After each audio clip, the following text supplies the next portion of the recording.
because I'm sharing my screen. Yeah, Gotcha. the participants. I don't think there is. It's, Okay. we got Me, Oh no. who's That's just- KW I agent? think either the TV or that computer. So I Oh, don't think okay. having one, but Okay, well, we'll keep an eye on it in case someone Thanks, fellas. jumps on. thanks. So is this connected to that one? Oh, sweet. Okay. Yeah, Keel, Keele. How many Jordan Peele jokes do people say? Actually, not very many. Oh, really? Yeah, not very many. I usually get the John Heater from Napoleon Dynamite for whatever reason, like mannerisms or whatever. It's a lot like him. I get John here. mixed up with him. Yeah, Oh, okay. he's the most like celebrity person that people Yeah. say about me. So John whatever. Here was Napoleon Dynamite, right? yep, yeah. So kind of crazy. Kinda look like him a little bit. Yeah, well, Can you do the that's dance, or- what, no, I'm not a dancer. Definitely not a dancer, but well, sweet. So I'm sorry. So we have Bryce, Mark, Scott, and Aaron. Okay, awesome. And Aaron, how long have you had your license? Joel, sweet. Hey, welcome. I know Joel. No, 10 years. Okay, Yeah, and then- awesome. Well, welcome. Well, hopefully the goal is to have each of us kind of walk away with at least a couple things that you can do differently, do better, or be motivated to do, including myself, so that we can all improve. And that happens every time I teach this class. I walk away thinking like, okay, I'm gonna do this better. Especially as new agents or anytime you're doing something new, you have a million things coming at you and you're supposed to retain all of it, right? Yeah. It doesn't happen. And so for me, and this is only a recent thing that I've noticed about myself, is every meeting, every education thing I go to, I try to walk away with like one specific thing that I can be like, okay, if I don't get anything else out of it, this is what I'm going to do better. And I feel like that's helped me kind of remember things more. Sometimes I'm able to remember more than one. But yeah, as long as there's at least one thing, I think that's a win. But I've introduced myself to a few of you, but I'll just give a quick brief introduction, just so you guys kind of know where I'm coming from. So I did door-to-door sales for 7 years, and I knew, anybody know Stan Larimer here at the office, or Dan Kennedy? Both of them I knew from before jumping on and get my license, but I'd done door-to-door and I liked a lot about it, but the parts that I felt like I was missing was, as a salesperson, I would talk to somebody for 20-30 minutes, build some rapport, build some trust, enough at least that they gave me their social number, their credit card or whatever, and they'd buy what I was selling. But then I would never hear from them or speak to them ever again. And I feel like as a salesperson, I'm missing out on potential repeat business if I had something more to offer that person. And then on their side, I also feel like consumers want someone that they know that they can trust, that has their best interest at heart in very key areas of their life. I mean, one of them is mechanics. Like, if you go to a mechanic and you know that they lied to you and they just sold you $1,000 worth of service that you didn't actually need, and you found out later you didn't need that, how many times are you going back to that person? At least one.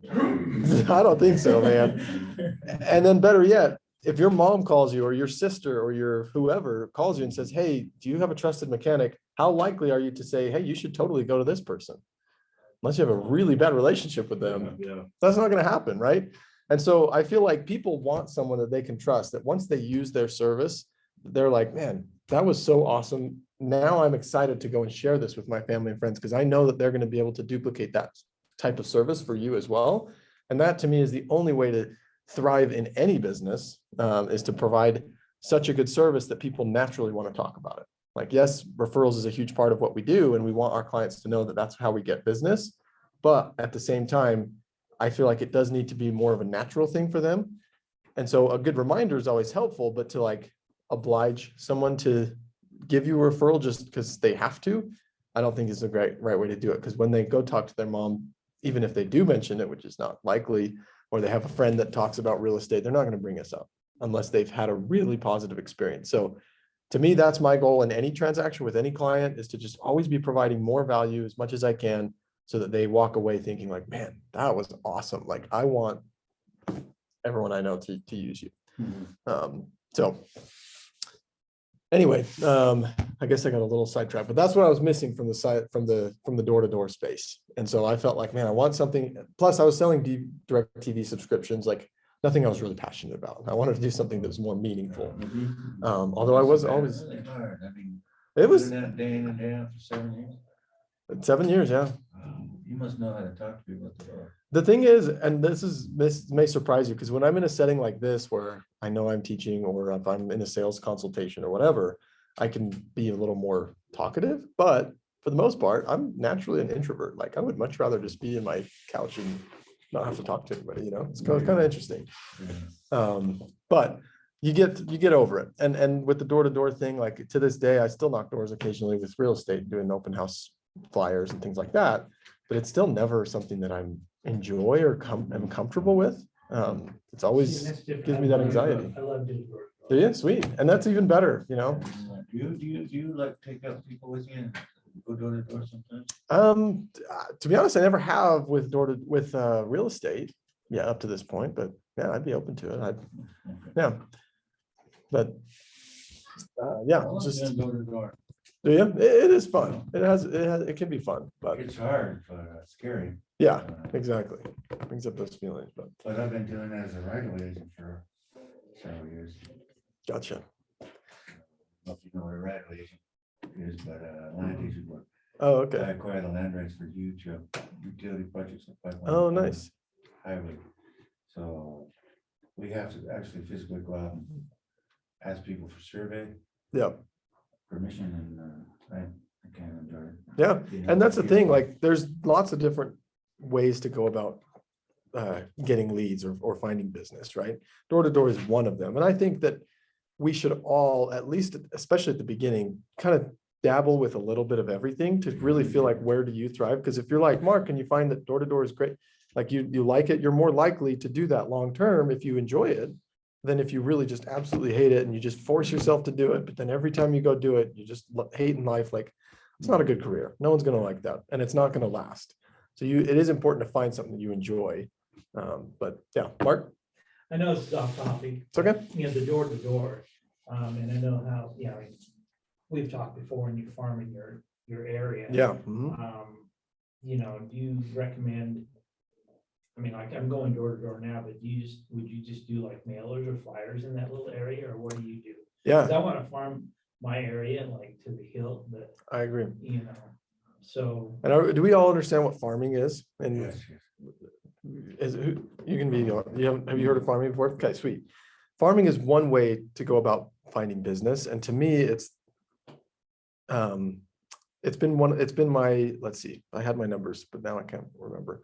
About 40% of my business comes from one little townhome neighborhood that I used to live in. Like, Where's that? it's in Edgewater, actually, just south of the Megaplex Theater and Vineyards, so just across the freeway. So I used to live there for 4 years. And while I was there, I was farming that area. And recently I heard that Gary Keller, if he were to go back and do things over as an agent, what would he do differently? And he said, that number one thing is I would farm an area. So what farming is it's picking one very small geographic area, one neighborhood, could be townhomes, could be single family homes, but somewhere where you are going to attack that neighborhood consistently in different ways and provide value. I don't mean to say attack, but When you say one neighborhood, are you talking like 200 homes, or are you talking like yeah, so a zip my, code type of thing? Or- it can be whatever.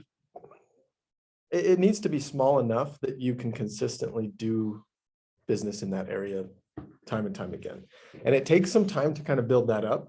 And, but basically, so my wife and I were living there, and I actually got my license a month or two before we moved in. So it was like, I was a brand new agent, just moved in, and just naturally getting to know my neighbors and stuff. And of course, real estate talks come up all the time, which is really fun about real estate. We're in industry that most people outside of the industry like to still talk about it. And frankly, feel like they probably know a lot more than they do about real estate. That's just the reality, but that's okay. They like to talk about it. So it's an easy conversation. And, it just usually starts naturally, like, hey, we're your neighbors, welcome to the neighborhood, or we're new to the neighborhood and just wanted to get to know people. What do you do for work? And they're going to ask you what you do for work, and you get to tell them. And yeah, it's just an easy way to go about it. But the idea with farming is that throughout the year, you have specific things that you're doing to kind of put your face in front of them again, time and time again. So it usually can start with, if you get a listing, that's like the number one method, but doesn't always have to start with the listing. But if you get a listing, you want to do open house, deliver flyers for a brand new listing to advertise for the open house. And you want to make sure your face is on that flyer and that you personally are delivering them if you can, and knocking all the doors in that neighborhood. And then once the house is listed, hopefully a couple of the neighbors will come by, see you at the open house. And then after the home is sold, I deliver just sold flyers to let the neighborhood know, hey, this is how much this home sold for. And that's like 3 different touches for one listing, and I'm sure there could be more. Then we also hosted we talked with the HOA board, and we kind of teamed up with the HOA to host an event, like a neighborhood barbecue is what we did. It was at the beginning of a summer, and it was like this summer kickoff. And so we provided bounce houses and a couple things, and then they provided the food, and it was pretty inexpensive for us. I think we spent $500, but we had like, I don't know, 200 families come to that event. And so they're getting to see my logo, they're getting to see my face again, know that I'm a real person. And then the next time that I deliver another flyer, they see my face like, oh yeah, I know this guy, you know. To the point that I have people now that reach out to me. My last 2 closings in that neighborhood have come because I've never met the people, but they've seen 4 or 5 different flyers from me in the past 6 months of homes that I'm selling. And so they're like, well, you clearly know what you're doing in this neighborhood. Like, you're the guy, you're the expert of this neighborhood. I'm going to go to you. Yeah. So in the grand scheme of things, it does take some time to build that up. But again, like, it's only a couple of years, and now I'm getting business that coming back to me all because of these efforts. So farming is definitely something that I feel like every agent needs to have at least one neighborhood that you're like, this is my neighborhood. I'm gonna dominate. The other thing too about that's really cool is that I have myself set up on listing alerts that anytime anything happens in this little neighborhood, I know about it. I'm the first to know. And so when I'm having natural conversations with my neighbors, I can easily say, you know, when it comes up, oh yeah, this home just went for sale, or this home just sold for this much yesterday or whatever. Unless you've got a notification. Yep. I just send it to myself, you know, and I'm actively seeing what's going on. So that way they know I really am the expert. Like, I'm not this amazing person, but in that neighborhood, I can guarantee you there's no agent that knows that neighborhood better than me, because I've had my eye on it for 5 years, and I control about 40% of the market share, which is a lot for a neighborhood. The other key thing Gary Keller said he would pick in the neighborhood, though, is somewhere with high turnover. Say that again. Somewhere with high turnover. Yeah. Because these people are in these townhomes are going to live there for 2 or 3 years and then move. And usually when they move, they're moving to something bigger, which is this house. And so I get to help them with the sale of their townhome and the purchase of their next home.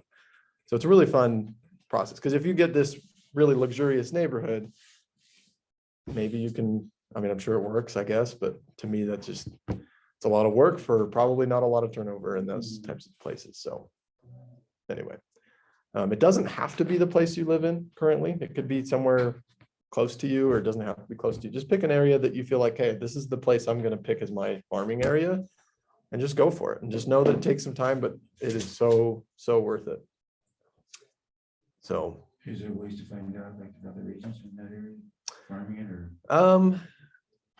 Not really. I mean, because it's not like we just say, hey, this is mine, don't touch it. But I think if you looked at the MLS and you can kind of see recent sales, maybe for the past 12 months, and see if you look at the agent's name, and if there's like one that's like 5 or 6 of them there, I'm not saying you can't take over that, but maybe it would be beneficial to go to a different neighborhood that someone's not already dominating. Because there are plenty of them that are not. Like, we have so many neighborhoods here, and I guarantee you not very many agents are farming in that way consistently.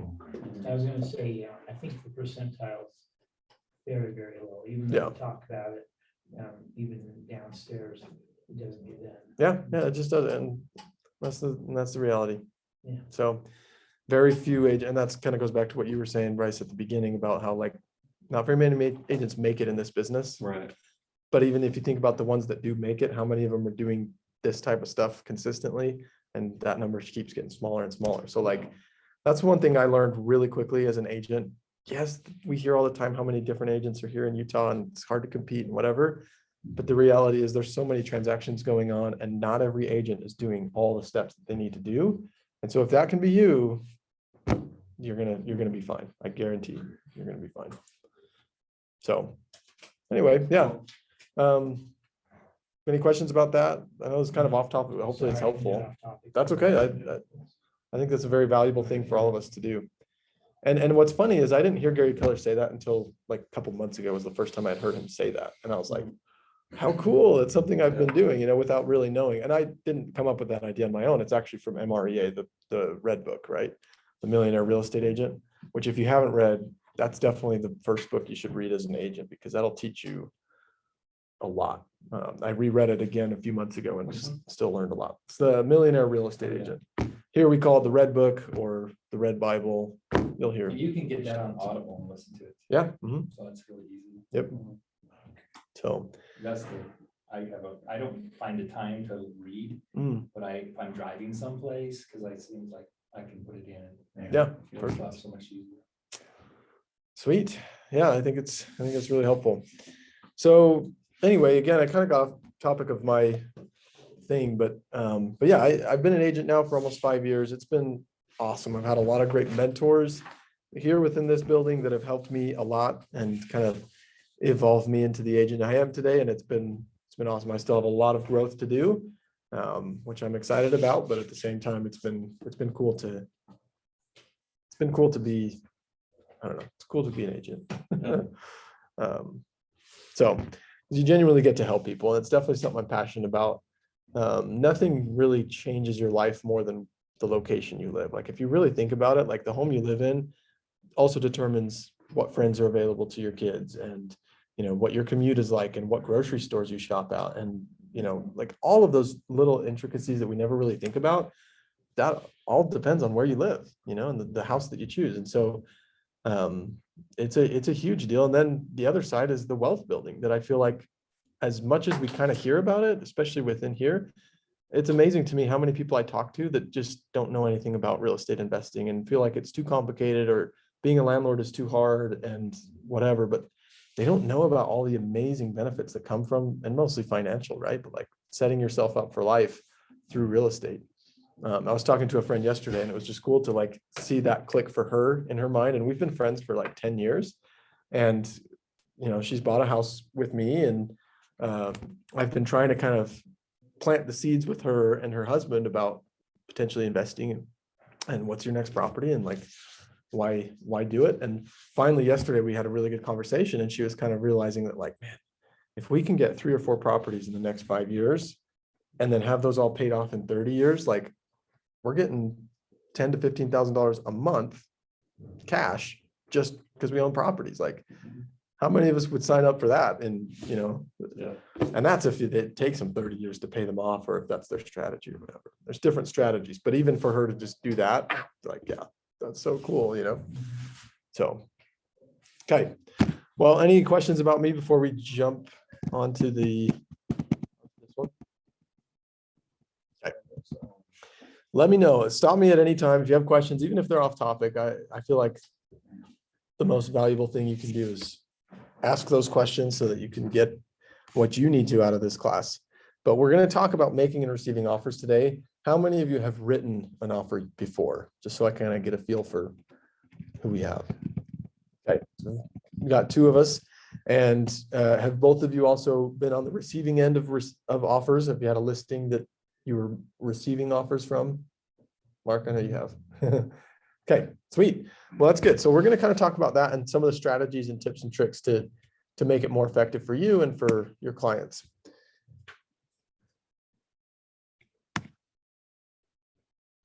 I want to pause on this one. Have you guys read over this before? Our belief system here at KW? I don't think so. If you don't mind, let's go around the room and just read one at a time. We call them the Y4C2Ts. Kind of silly, but these are some of the core beliefs that we have that have been instilled in our leadership, and knowing with the knowledge that each one of us is an entrepreneur, but we're working in an organization that kind of helps us build our own little business more. So yeah, Bryce, maybe we'll start with you and just kind of go down the line, just kind of read over these. All right, win-win or no deal. Okay. Aaron, can you see the next one? Integrity. Do the right thing. Customers always come first.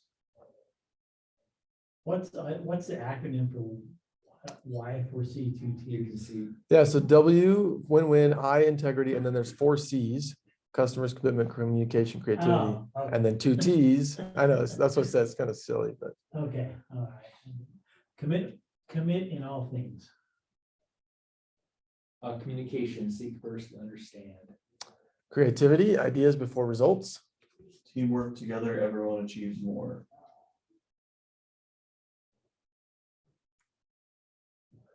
And Aaron, can you see the next one? Trust. Trust starts with honesty. Equity opportunities for all. Success results through people. Yeah. Yeah, this is good to remember. Like if we can ingrain these in the way we talk with our customers and the way we talk with other agents and family and whoever, I feel like this will lead to success faster than anything. If we truly believe each one of these things, but and long-lasting success, because anybody can lie their way through a few deals, right? I think that's why people are afraid of car salesmen, the stereotypical car salesman, right? Like that can happen, but again, we don't want to get 3 or 4 deals, right? We want a lot more than that, and so the only way to get it to a point where you're doing consistent business for a long time is to do things right, and to me, that's what this is. So, okay, so offer process. We're going to talk about this. Some of the best agents I know love nothing more than a difficult negotiation that gives them a chance to really shine, to acknowledge objections, to discover a solution with which both sides can be happy. I would totally agree with this. I have a lot of clients that I know that we went through a transaction that did have a difficult negotiation that they know that I supported them through. And that's the thing that they remember most about the whole thing was like, I couldn't have done this without you, right? Could they do paperwork on their own?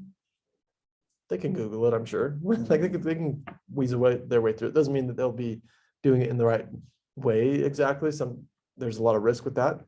But a lot of people are actually, this is the part that scares them the most about any big deal is the negotiation side.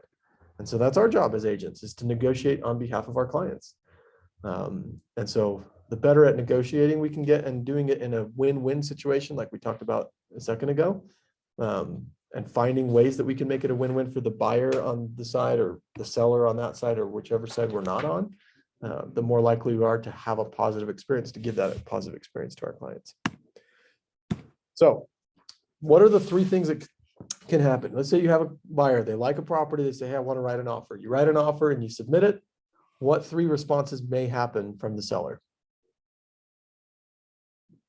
Counter, accept, or reject. Yeah, exactly. Now, most often, they're not just going to flat out reject it anymore, I should say, because in the market we had been in where they had 30 offers, of course, they're going to reject almost all of them. They may counter a couple of them. But more than likely, the market that we're in, for the most part, we're going to be seeing more of either they're going to accept it as it is, or they may counter it and change it and try and change a couple of things. Yeah. Right. Those are the most likely. So if they counter it, obviously you go back to negotiation. They say, well, they don't like that price we offered. They want us to go up a little bit, or they don't like some of the other terms that we have, which we'll talk about. And you have to talk to your client and say, hey, this is what they're willing to do. There are agents out there that unfortunately feel like, they don't have that win-win mentality, and you're going to run into that occasionally. But let's not be those types of agents that just like doesn't find the solution to the problem. Because at the end of the day, the agent on the other side is helping you close your deal, right? And that's how I see it. They're helping me get paid. They're helping my client get this home that's the right home for them. And so instead of saying we're on opposite sides, like I'm fighting with you, like we are working together towards the same goal. Mhm. And so have that mentality more than the opposing side, because that's just going to help with your negotiation.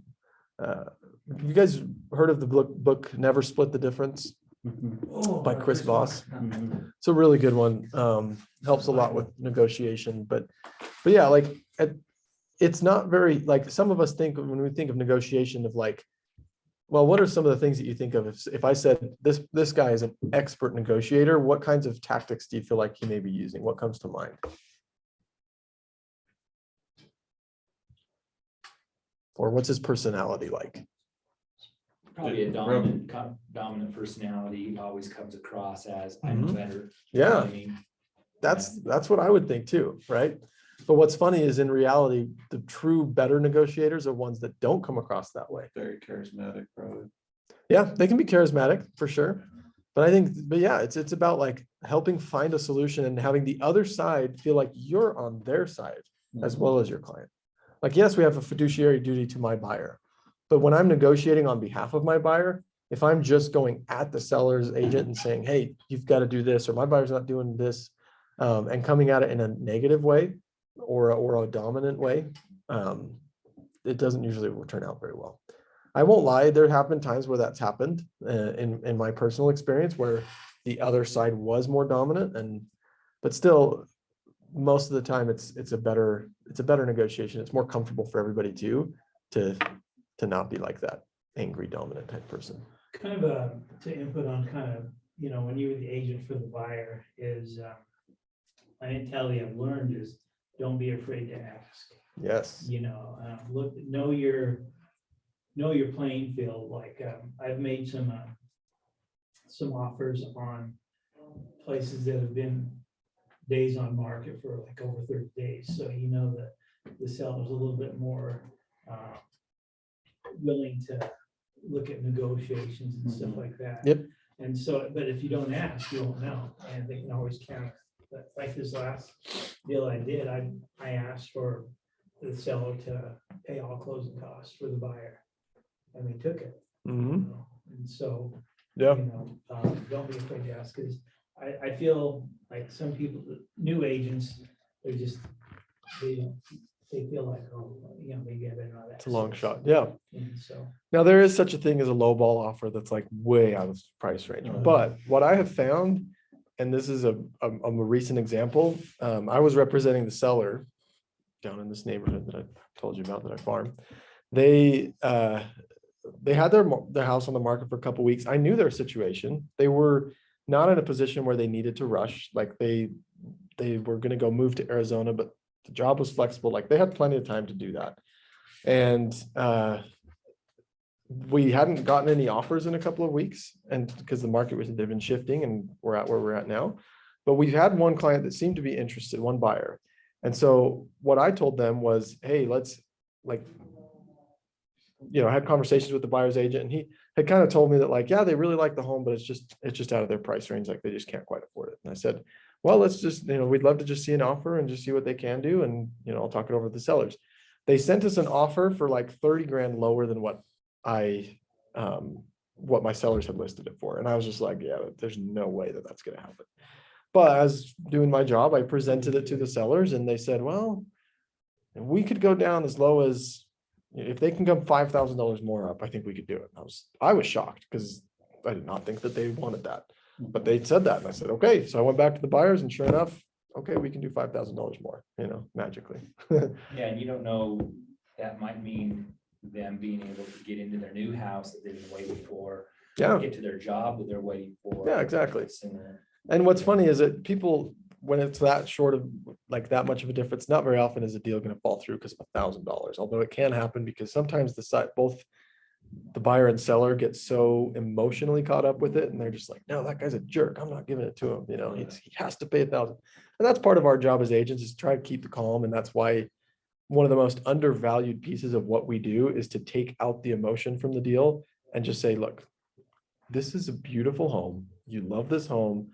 Let's not have you lose this for $1,000. And obviously we can't talk to them in a demeaning way, but that happens. And you guys are going to run into that on both sides. So you've got to figure out a way to help keep your calm with your clients, and ultimately remind them of their big goal. Help them see the big picture at all times. Like sometimes they do get caught up in those minute details of like, no, he said he wouldn't fix this tiny thing. I can't believe he wouldn't do that. So anyway, but yeah, you never know. I like that point, Mark. Like if you have a client that's interested in a home, write the offer.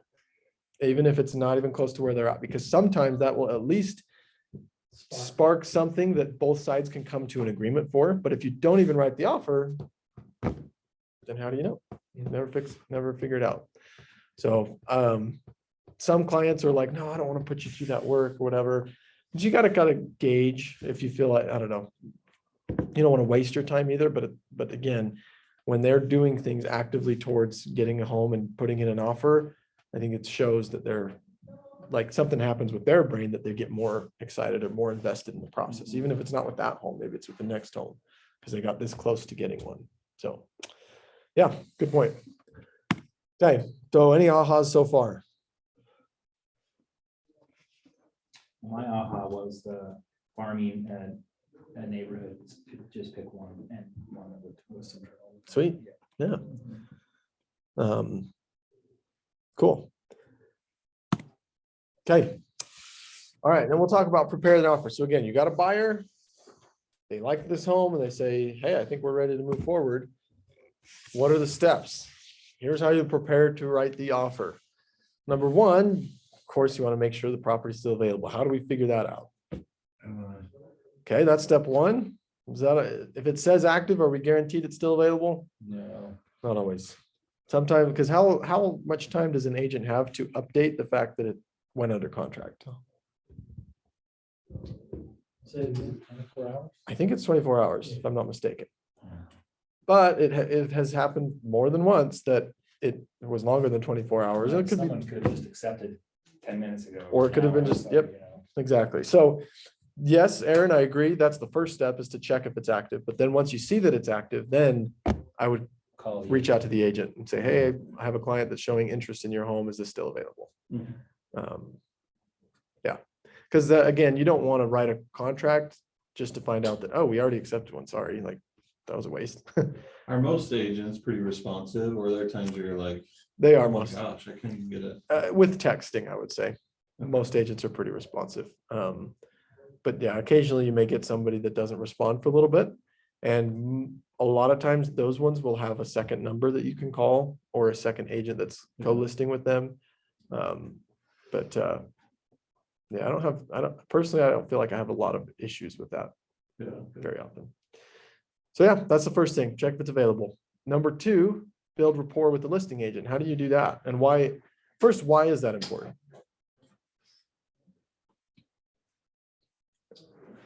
Is every agent non-emotional? Like they completely take the emotion out of everything? No. No, doesn't happen, right? You don't want to throw in a block that's not necessary. Yeah, Because exactly. they don't like you, or you called it at Yep. an inconvenient time or whatever, but Yeah. yeah. And I think the fastest way to lose rapport with an agent is just to be rude. Yeah. You know, The thing about an agent is you can't always read all the information in MLS. The agent can give you subtle things about the landowner situation that can't be written down. exactly. Yep. That's totally true. It happens a lot. And that goes back to Mark's point about asking, which we'll talk about more in a second. But yeah, so you want to build rapport with the agent. So we all can agree that that's important. I don't know how to say this, but there have been a couple of deals where I know that the only reason my buyer got it was because of the rapport I had with the listing agent, that they had multiple offers, and either I knew them before, or they were a fellow agent in this office that we knew each other, or, you know, maybe we did a deal together before. Like that happens. And as crazy as it seems that you have, you know, there's so many different agents in Utah County, the truth is, you guys have heard of the 80-20 rule, where 80% of the business that happens are closed by the top 20% of agents.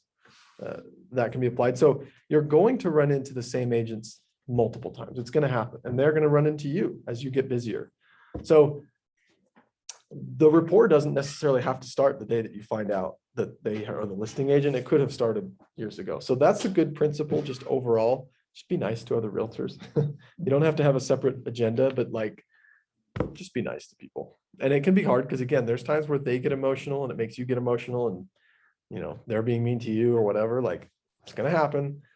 And for me, I kind of put them on a little blacklist, you know, a mental blacklist of like, hey, if this person ever writes an offer for my seller, I'm not dealing with them because I know how they are, you know, you don't want to be on anybody's blacklist.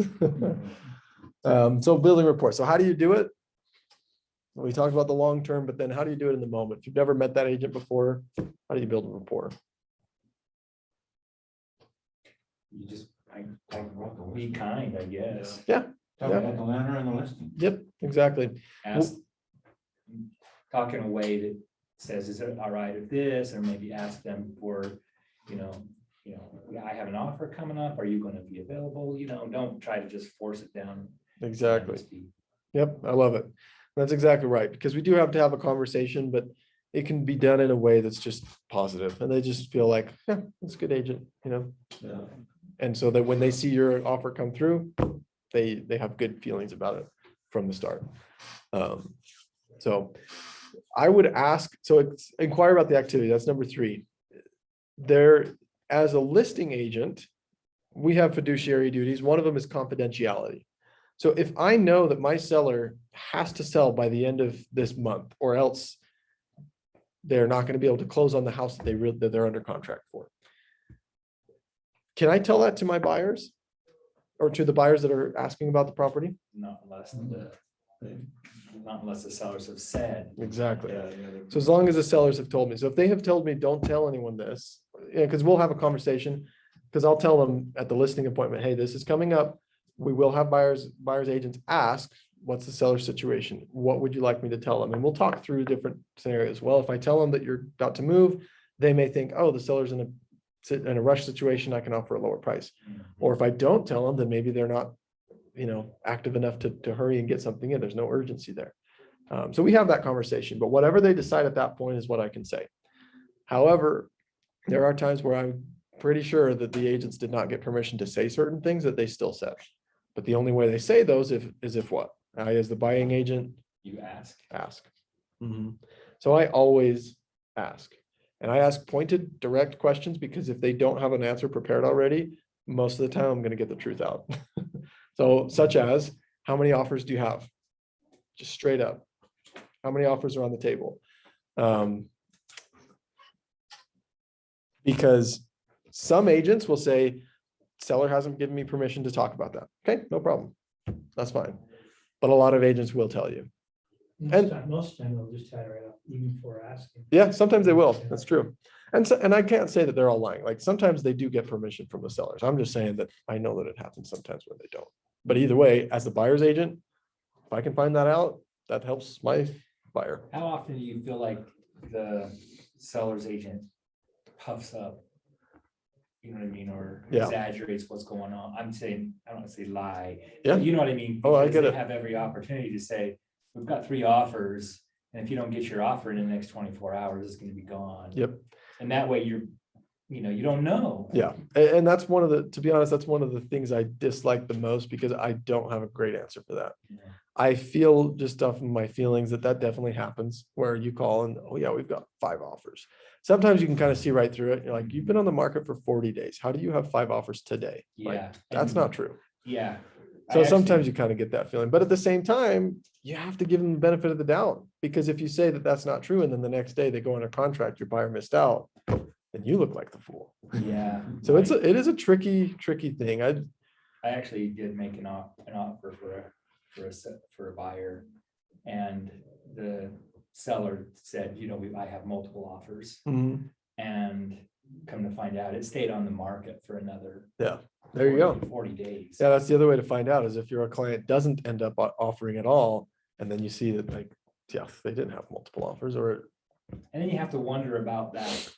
You kind of have to wonder about that particular, but I don't know, it's hard because you're kind of trying to read how they're telling you. Yes. And I don't know, maybe that's a good lesson for us to be sincere about, you know what I mean? Yeah.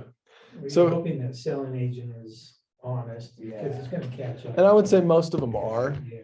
because most of them are friendly. Most of them see it as a win-win. Most of them recognize that we need each other to make this happen. So let's be honest and figure this out together, within what we can say, but it definitely happens. So here's the advice I give to my buyer's agents. When this kind of conversation comes up, I'll be upfront with them and just say, there's not a true way to find that out. If I feel like they care to know. Sometimes they don't ask about it, so I'm just gonna tell them that, like, it doesn't matter. I don't want them doubting things if they don't already doubt them. Yeah. That makes sense. But if they bring it up, then I'll tell them. And what I always say is, let's ignore what else is happening. Let's just talk about, okay, if this house is for sale, how much would you feel comfortable paying, and what's Yeah. that max? And let's just focus on you. Without what they say. Yep, regardless of what they say. And if we don't get it because we offered 355, and that was the most you felt comfortable with this house, and we don't get it, well, then at least that way you're not walking away feeling like you missed out because, hey, somebody else is willing to pay more. And that's okay with you because you don't want to pay more, or you can't, or whatever. But that way, if you do get it, you're also not feeling like, oh, maybe we could have gotten a better deal, because you're comfortable paying that. Like, that's what, that's the price that you felt like you would be able to afford and that you feel comfortable with. So we kind of have to take other people out of it sometimes. But again, if we feel like we're in a good position, or we get information from the seller's agent that there is no other offer, we're the only one, then yeah, maybe we can negotiate a little bit more for our buyer to kind of do that. But yeah, Mark. Kind of back to making an offer for a buyer's agent. And I kind of learned this through, some of the sales I've done is I won't, and tell me what you do, because I don't put an official offer in until I get some specifics from, the selling agent, like, would your owners be willing to pay for closing costs, or this is the price that we want to offer. And so we do that through text. And then once I get kind of a commitment, then I'll do the official offer with the letter of, The lender. from the lender and stuff like that. Pre-approval And letter. I found that it saves a lot of time. Yeah. Rather than starting like cold and put an official offer in, and then it comes back and goes back, and because then you're doing DocuSigns with Right. everything. And Yeah, I would say just do whatever you're comfortable with. For me, in this market, I feel like I would rather have an official offer first and send it in, and then negotiate from there. Like, usually my addendum, I'll do exactly what you're saying, is like have a conversation with the seller's agent and work the details out over text. Usually over call is what I prefer, but confirm it with text or something, but and then get it in writing officially. But I feel like with the offers, to me, as a seller's agent, if I'm on that side and I have somebody just talking through details, like that happens so often that I feel like it's not a real thing until I see it. And Right. so I am not obligated to tell my seller anything until they see it. So the only way I can be sure that the listing agent has had that conversation with the sellers is to send in an offer, because at that point he's obligated to show them. But up until then, it's just talk. And people tell you all the time, oh, we'll be, and I've had this happen before, because buyers change their mind, but it's like, oh, we'll be sending an offer in tonight, and I'll be waiting for it, doesn't come. Next day, follow up. Oh yeah, they decided not to do it. Okay, like that's fine, that happens. But if I had gone to tell my sellers, hey, guess what, guys, we finally got an offer, and then it doesn't come, that sucks. You don't want to do that. So as a listing agent, I would feel like to have an official offer is more, we can at least have a starting place at that point. But I understand your point about like, it takes time to go through it and to write up an offer. Yeah. But So I was thinking about, you said, don't be afraid to ask questions, Mhm. which is really good advice. And it's actually because you are the agent for that. They want to ask those questions. And if you Yeah. if you haven't asked them, because I was talking with a friend of mine over some land sales the other day, and he was like, well, I don't know if they're there or they're not. And I said, well, I asked that question. Mhm. Immediately I built up like, oh, I did my job for you, Yeah. asking the questions that you would probably Exactly. ask. And even if I can't get an answer, then I can just say, they won't give that answer, Yep. but I've asked them. You exactly. know what I mean? Because then you can show your clients that you're doing all that you can. Yeah. And again, I tell my clients that sometimes they can't tell me, or the seller hasn't given them permission to tell me, but sometimes they do. So the only way to know is to ask. Sorry, go back. No, that's okay. So what are some of the other questions? I mean, we're gonna go through these. So how many offers are on the table? What other questions are you asking? So I always ask about the seller situation, like, and I usually just say it that way to start, because again, most of the time they're going to give me more information than than I really have asked for, but I'd say the more the merrier. So I just say, well, can you tell me about the seller situation? And sometimes they'll be like, well, what do you mean? Then I'll ask follow-up questions. But the details I'm trying to get with that question are, when do they need to move? Are they under contract on another home? What's their timeline like? Is there a specific closing day that they would prefer?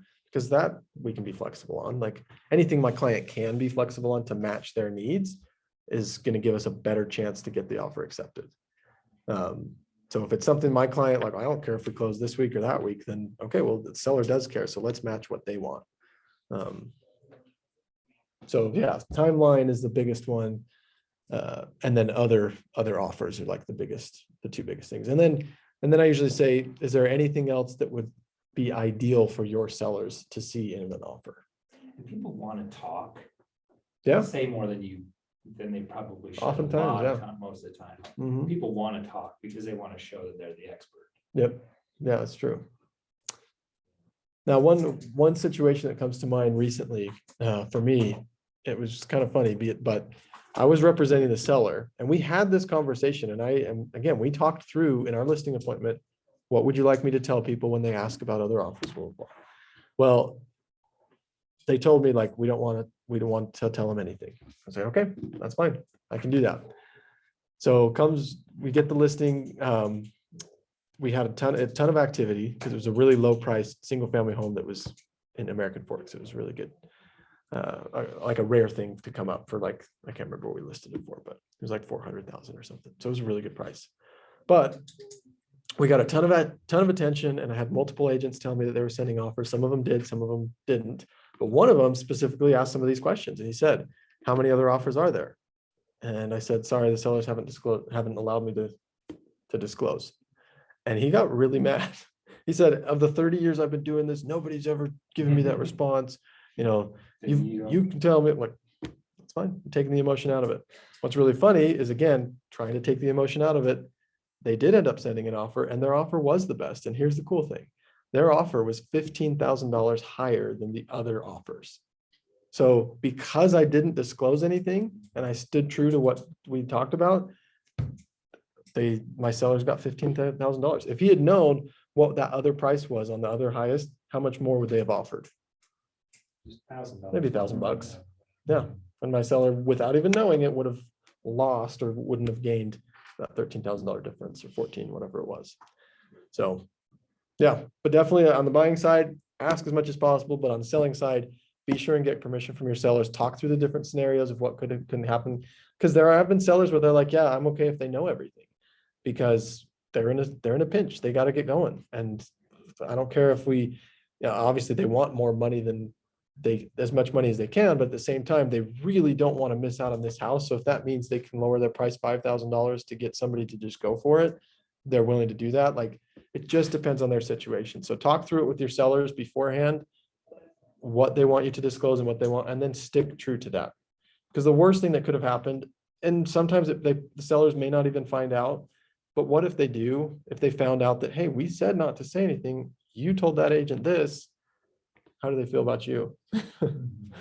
Like, you're dishonest. And again, it goes back to the mechanic thing. Like, they're never going to do a deal with you again, let alone refer their family and friends. So that's not what we want. Cool. Any questions? Has it been helpful so far? Okay. I do have a question on number 6. The listing agent asked the listing how they want to receive the offer. What do you mean how they want to receive it? Oh, probably the only times that I can think that it's different than via email is that there are a few, I don't know if it's just brokerages or a few teams, I guess, that ask you to send the offer in through their link. They'll have like a Google form, so that you click on the link and then you go to that Google form, and that's where you fill out some of the details, where it'll ask you again, what's the price, what's this, what's that, and then upload your offer here. Once in a while, it's different than just sending it to their email.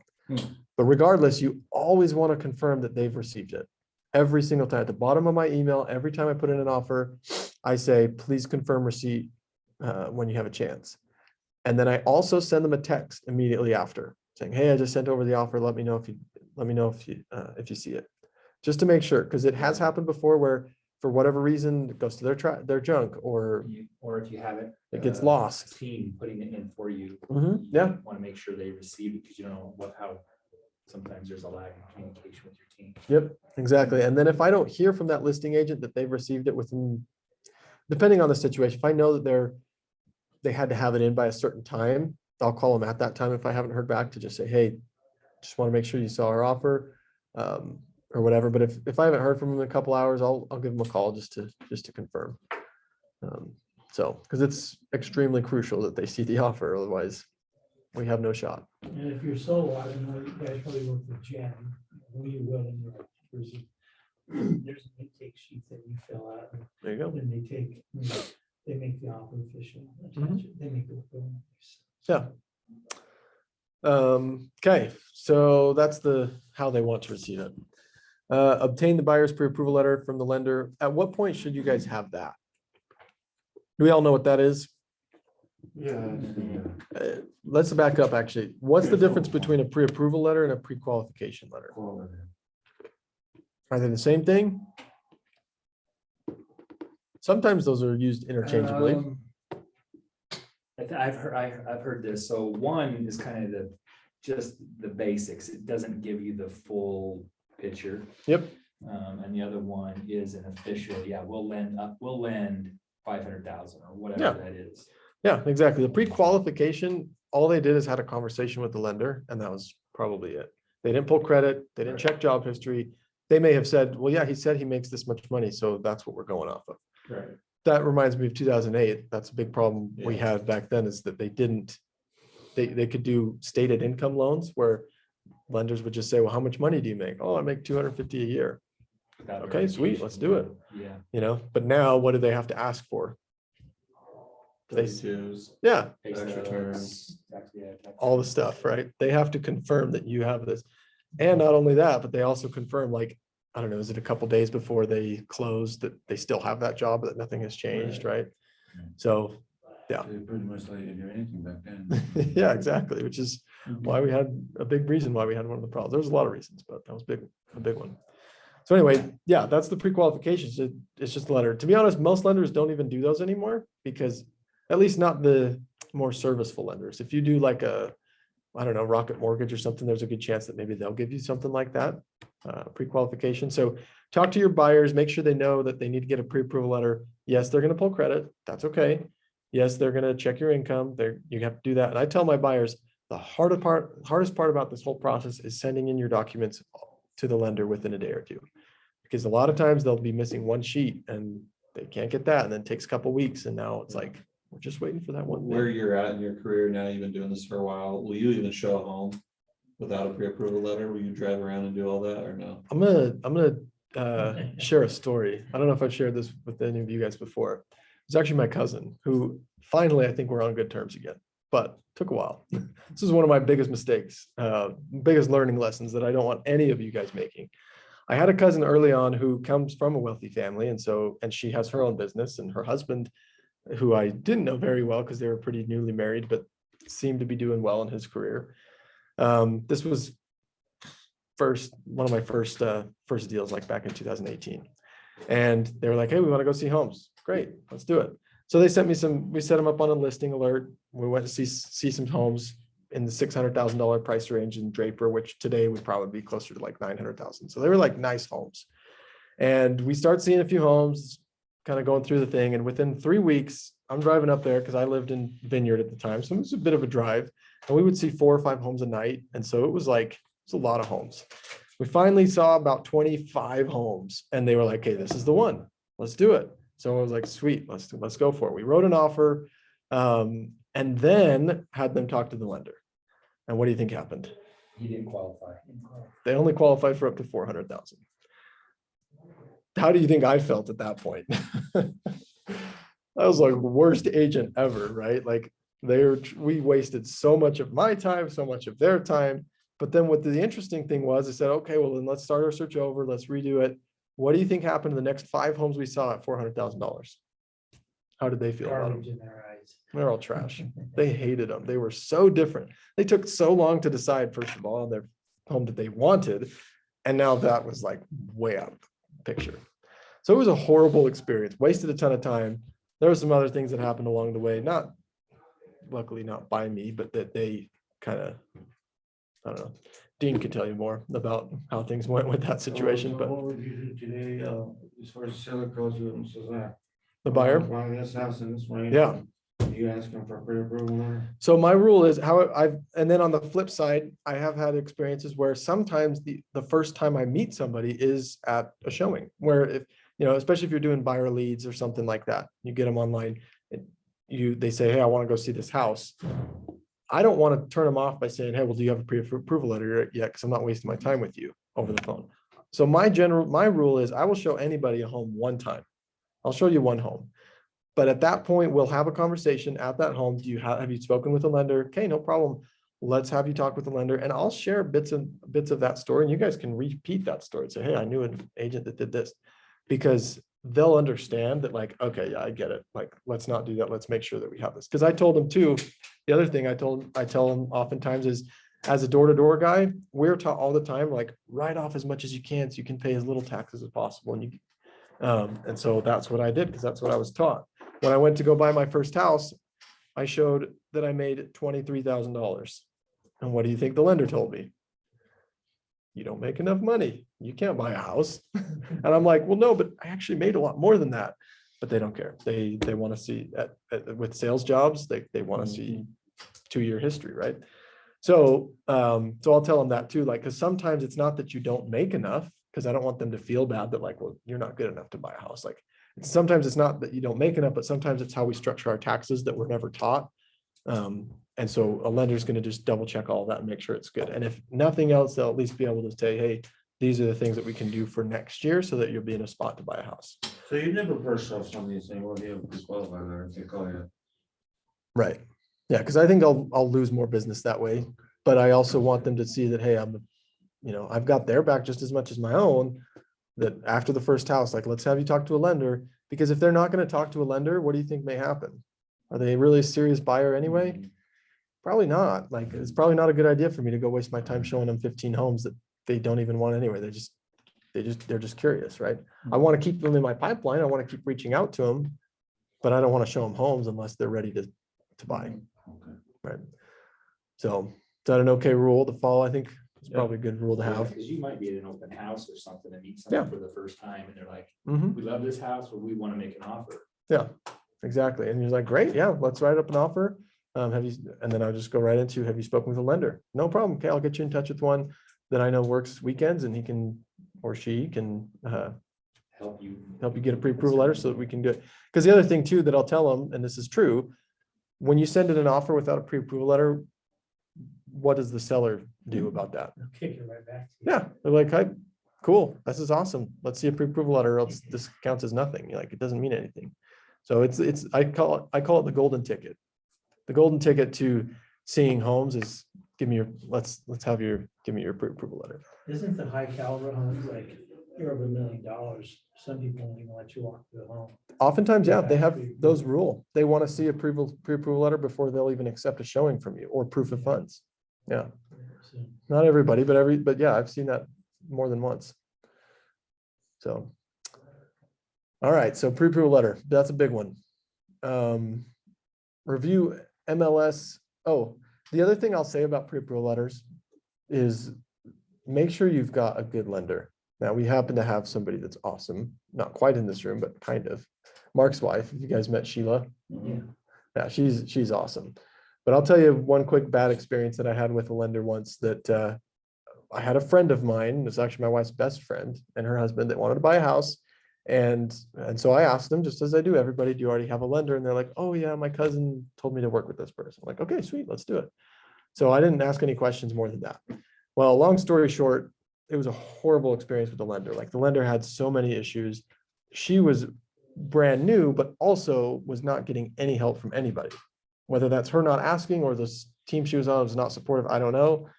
But it was just bad. Like, she made a lot of big mistakes. She continued to ask for documents that she should have had long ago. And the worst part was 2 days before closing, my buyers had been told this whole time they needed $6,000 to close at the closing table. And 2 days before closing, she calls them and says, hey, actually, I was looking at it wrong. You need $13,000 to close. What? That's a huge mistake. How do you miss that? So luckily for their, like, it was really horrible experience. But luckily they were able to call a family member that happened to have enough money to, and it all worked out that they were a direct family member. They could help them out in that way. And so they ended up giving them $7,000 extra that they needed. But anyway, it was just bad. Like, you don't want that. So now, like, you want to have a lender that you guys know is solid. And when you ask your buyers if they already have someone in mind, I either share a piece of that experience, or well, just ask them, like, how did you hear about this lender? Have you worked with them before? You know, are they reputable is what I'm trying to get at, right? Because if they're not, there's too much wrong that can happen. Like, the lender's job is so important, and there's so many moving parts, and there's so much that changes over time that it's got to be a lender that's keeping up with all those changes, both because sometimes it's just a matter of like, hey, there's this new program out here that actually works better for my buyer. But if the lender's not keeping up with that stuff, they're not going to know about it. So yeah, getting a good lender in your corner is one of the best things you can do. If they don't have a lender and don't have any idea where to get lender, that's where you can step in there. Yeah, and I'll usually still offer, even if they already have one, and say, hey, yeah, if you want a second opinion, I always recommend getting a second opinion. This guy's been great. Second opinion on lender if they have one. Yeah, the part you have to be careful of is saying, hey, if you're working with me, you have to work with this lender, because that's illegal and that's not true. But I do want them to work with somebody, because I mean, you don't get a dime because they worked with your lender friend. Like, that's not how it works.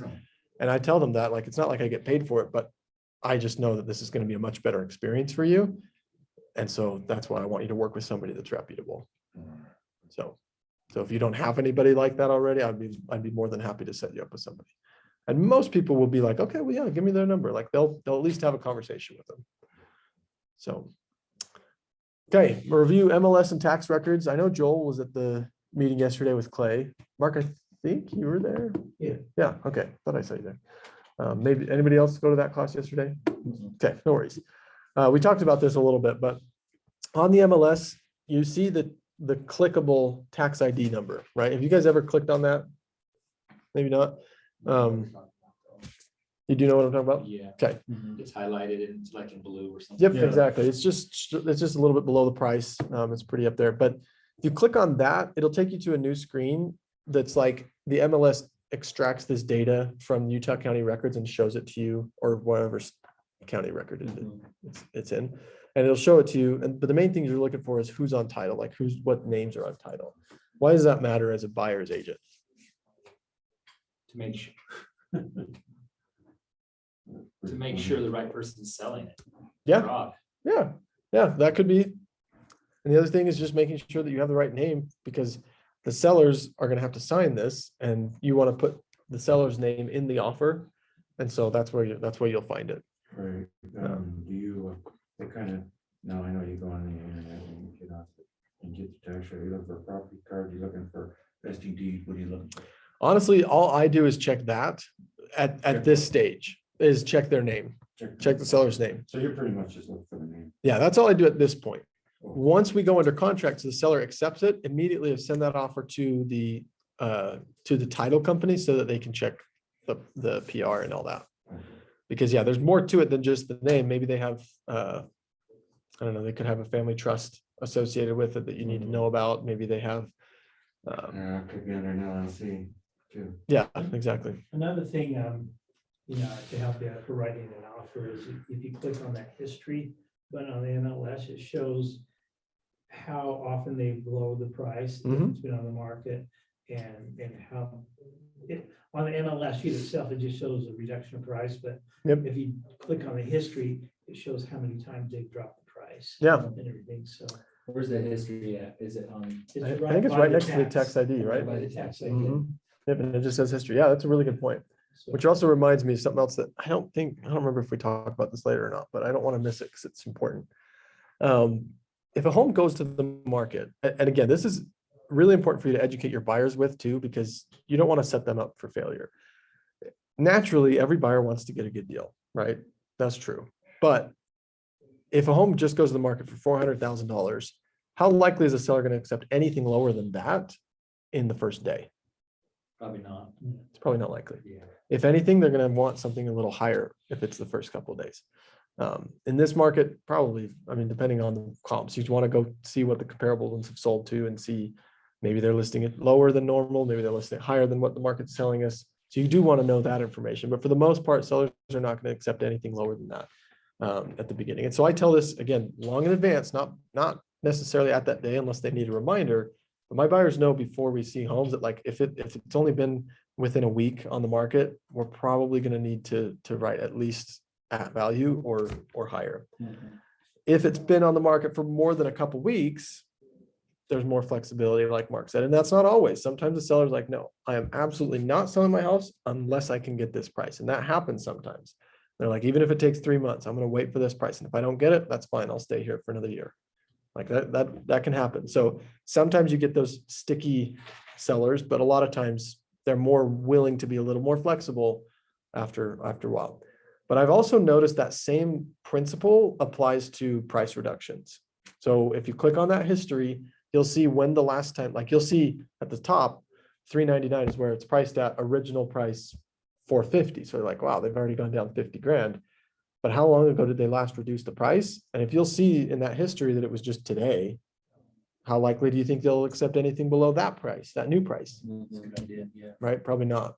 And like you want to win and you want to set, like, because then you're like, oh man, this home's been on the market for 60 days. It's listed for 400. Let's offer 380.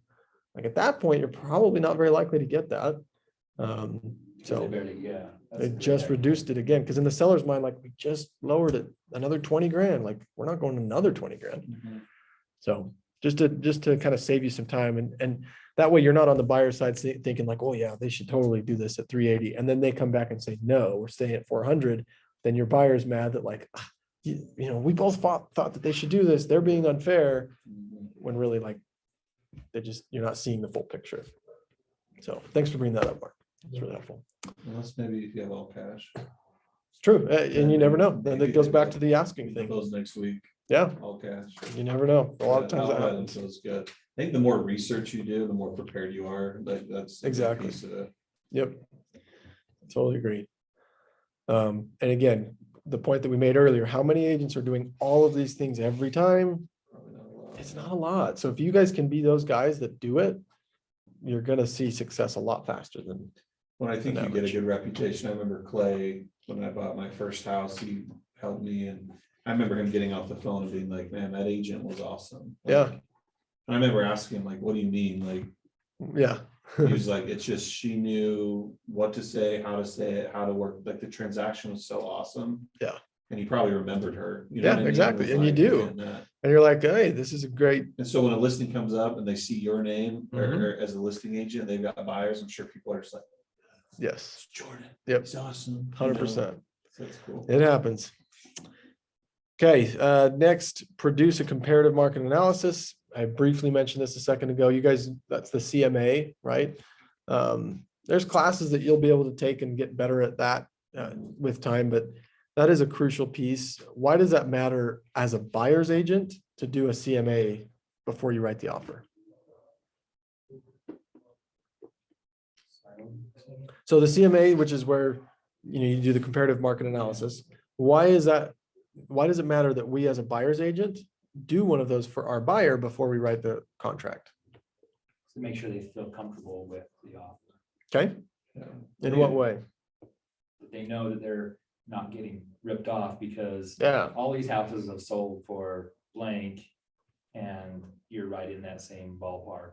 So, yep. Yeah. Totally agree. Again, it's just painting the reality, right? I think Susie's class the other day, like little neighbors talk to each other, right? And they gossip. And so your client might come to you and be like, well, we heard the Johnsons sold for 850,000 when really, Yeah, I mean, the home sold for 750, Yeah. right? So that really, totally you can happens. just bring the facts to the table and say, hey, Yeah. actually, that's one of the comps I chose. And then they're like, oh man, dang, this I like it. guy's good, you know? 100%. When you have a CMA, what do you like to put in? Do you like to have a certain amount of comps? Do you like to have, Listed sold in the area. What do you like to have all that? Yeah, that's probably a bigger answer than I can provide in this short time, but I'll tell you, a couple of the general things that I do is try to keep the neighborhood to the same neighborhood, usually half a mile or so. Because one neighborhood over here could be completely different. Like this happens in Orem. There's a spot over by Harmon's where there's like this brand new homes that are really, really big, right next to a community of smaller homes right across the street. So if you're comparing those together, that just can't happen. Like those are going to throw your numbers off. So you've got to kind of know the area a little bit. But you want to keep it to somewhere around half a mile radius, built within 10 or so years. Although if it's built before like 1960, I'll usually spread it out 20 years because the difference in price between a home that's built in 1930 to 1950 may not be that much, but the difference in price of a home that was built in 2001 to 2021 is going to be a lot. Does that make sense with the dates? And then with the square footage, kind of same thing. You want to stay within maybe 1,000 or so square feet, unless it's really small. Then I would go even tighter than that. Yeah. In comps and non-comps, you have a number? At least 3 if they're really comparable. But if I can't find anything that's really comparable, then I'll do more than that just to make sure that we're kind of covering it. But if it's like a townhome, they're all identical, or at least there may be a couple different floor plans. I'll try and get the same floor plan and say, last 90 days, this is what's happened. And those are a lot easier to comp because they are legit comps. But yeah, you want to, now what happens if you do a CMA and the house is listed for 350, but your CMA says 400? Would that be good to know? Yes, I tell the buyer. How come? Well, if you represent the buyer. Yeah. If we're representing the buyer in that situation, why would that be good for them to Well, know? that's good to them to know. Of course, they want to buy it at the best value they can. Okay. What happens if they write an offer for 350? What do you think might happen with other buyers? The buyers might buy them out. Yeah, because the true value is clear up to 400. So if my buyer is not the one offering 400, more than likely somebody else is going to, because that's what it's worth. The 350 is just an advertised price. It's just a way for people to kind of start a conversation, but not very often does it actually sell for that price. I'd have to actually look at the statistics, and it does happen, but probably not as much. It's usually higher or lower than that. So if they've listed it, now the other thing, if that's that far off, maybe there is something wrong with the property. That's what every buyer is going to think. And so you can have that conversation with the listing agent and just be like, hey, can you help me know, I see that a previous condo sold for 400. Help me understand why this one's for 350. And if they just say, well, it's just a marketing thing, or, they wanted to drive more traction. And if that's legit, okay, cool. Well, then, yeah, I don't want my buyer missing out because we offered 350 when really it was worth 400. Yeah. And the opposite is true too. If it's listed for 450, but it's only worth 400, no one's going to offer 450. That's not going to happen. So maybe we can offer a little bit lower. But yeah, really important. And then lastly, obtain a seller's disclosure statement and other needed documents. Most of the time, this doesn't happen until after you're already under contract. I think every state has different policies on this, on when the sellers are required to give you your seller's disclosures. Many states I've found have requirement that they need to have that with the listing, so that buyers, as they're seeing the listing, see what the sellers know about the property.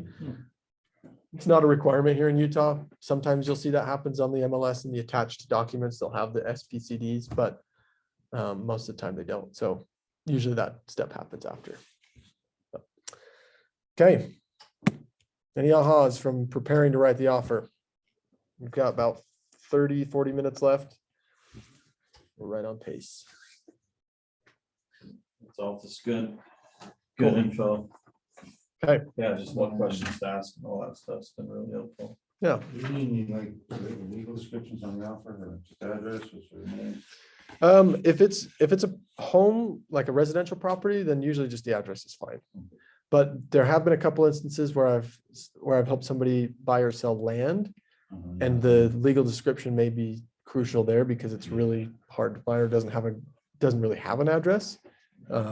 It'll have it. So I'll put usually a tax ID along with the MLS number so that they can be easily referred to that. That's a good question. Just helped somebody close like a month ago on a land lot in, I don't remember where, somewhere near Price, but it was like in the middle of nowhere. Yeah. And that's the situation with that one. Okay, then we write the offer. All right. How can you get your offer? I won't go through every single one of these because as you fill out your offer, these are the things that it requires you to click, either checkbox or fill in the number or whatever. But how can you help your client's offer stand out? What's probably the most obvious number one thing? Low price. Yeah, the price. Like if they really want it and they want to offer more, that's great. That's fine. You can do that. What about other than price? What are some things that you can do to help your client's offer stand out? Want more earnest money? Okay, more earnest money definitely could be. Maybe it's hard earnest money. Okay, Is could that be pretty serious? non-refundable sooner. I would recommend not to have them do hard earnest Right. money very early, if at all, just in this market now. Right. A year ago, you couldn't get a house unless you had hard earnest money, Yeah. at least within the first day, which was insane. But can you get a home inspection nowadays? Yeah, buyers can get a home inspection. Can they wait for the appraisal to happen before they commit? Yeah, you can do that now. So it's a much more comfortable market for buyers right now, which is good.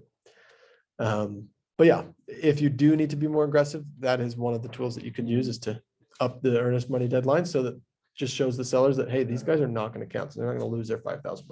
I think if you submit an offer, like you said, a full price offer with no concessions, Mhm.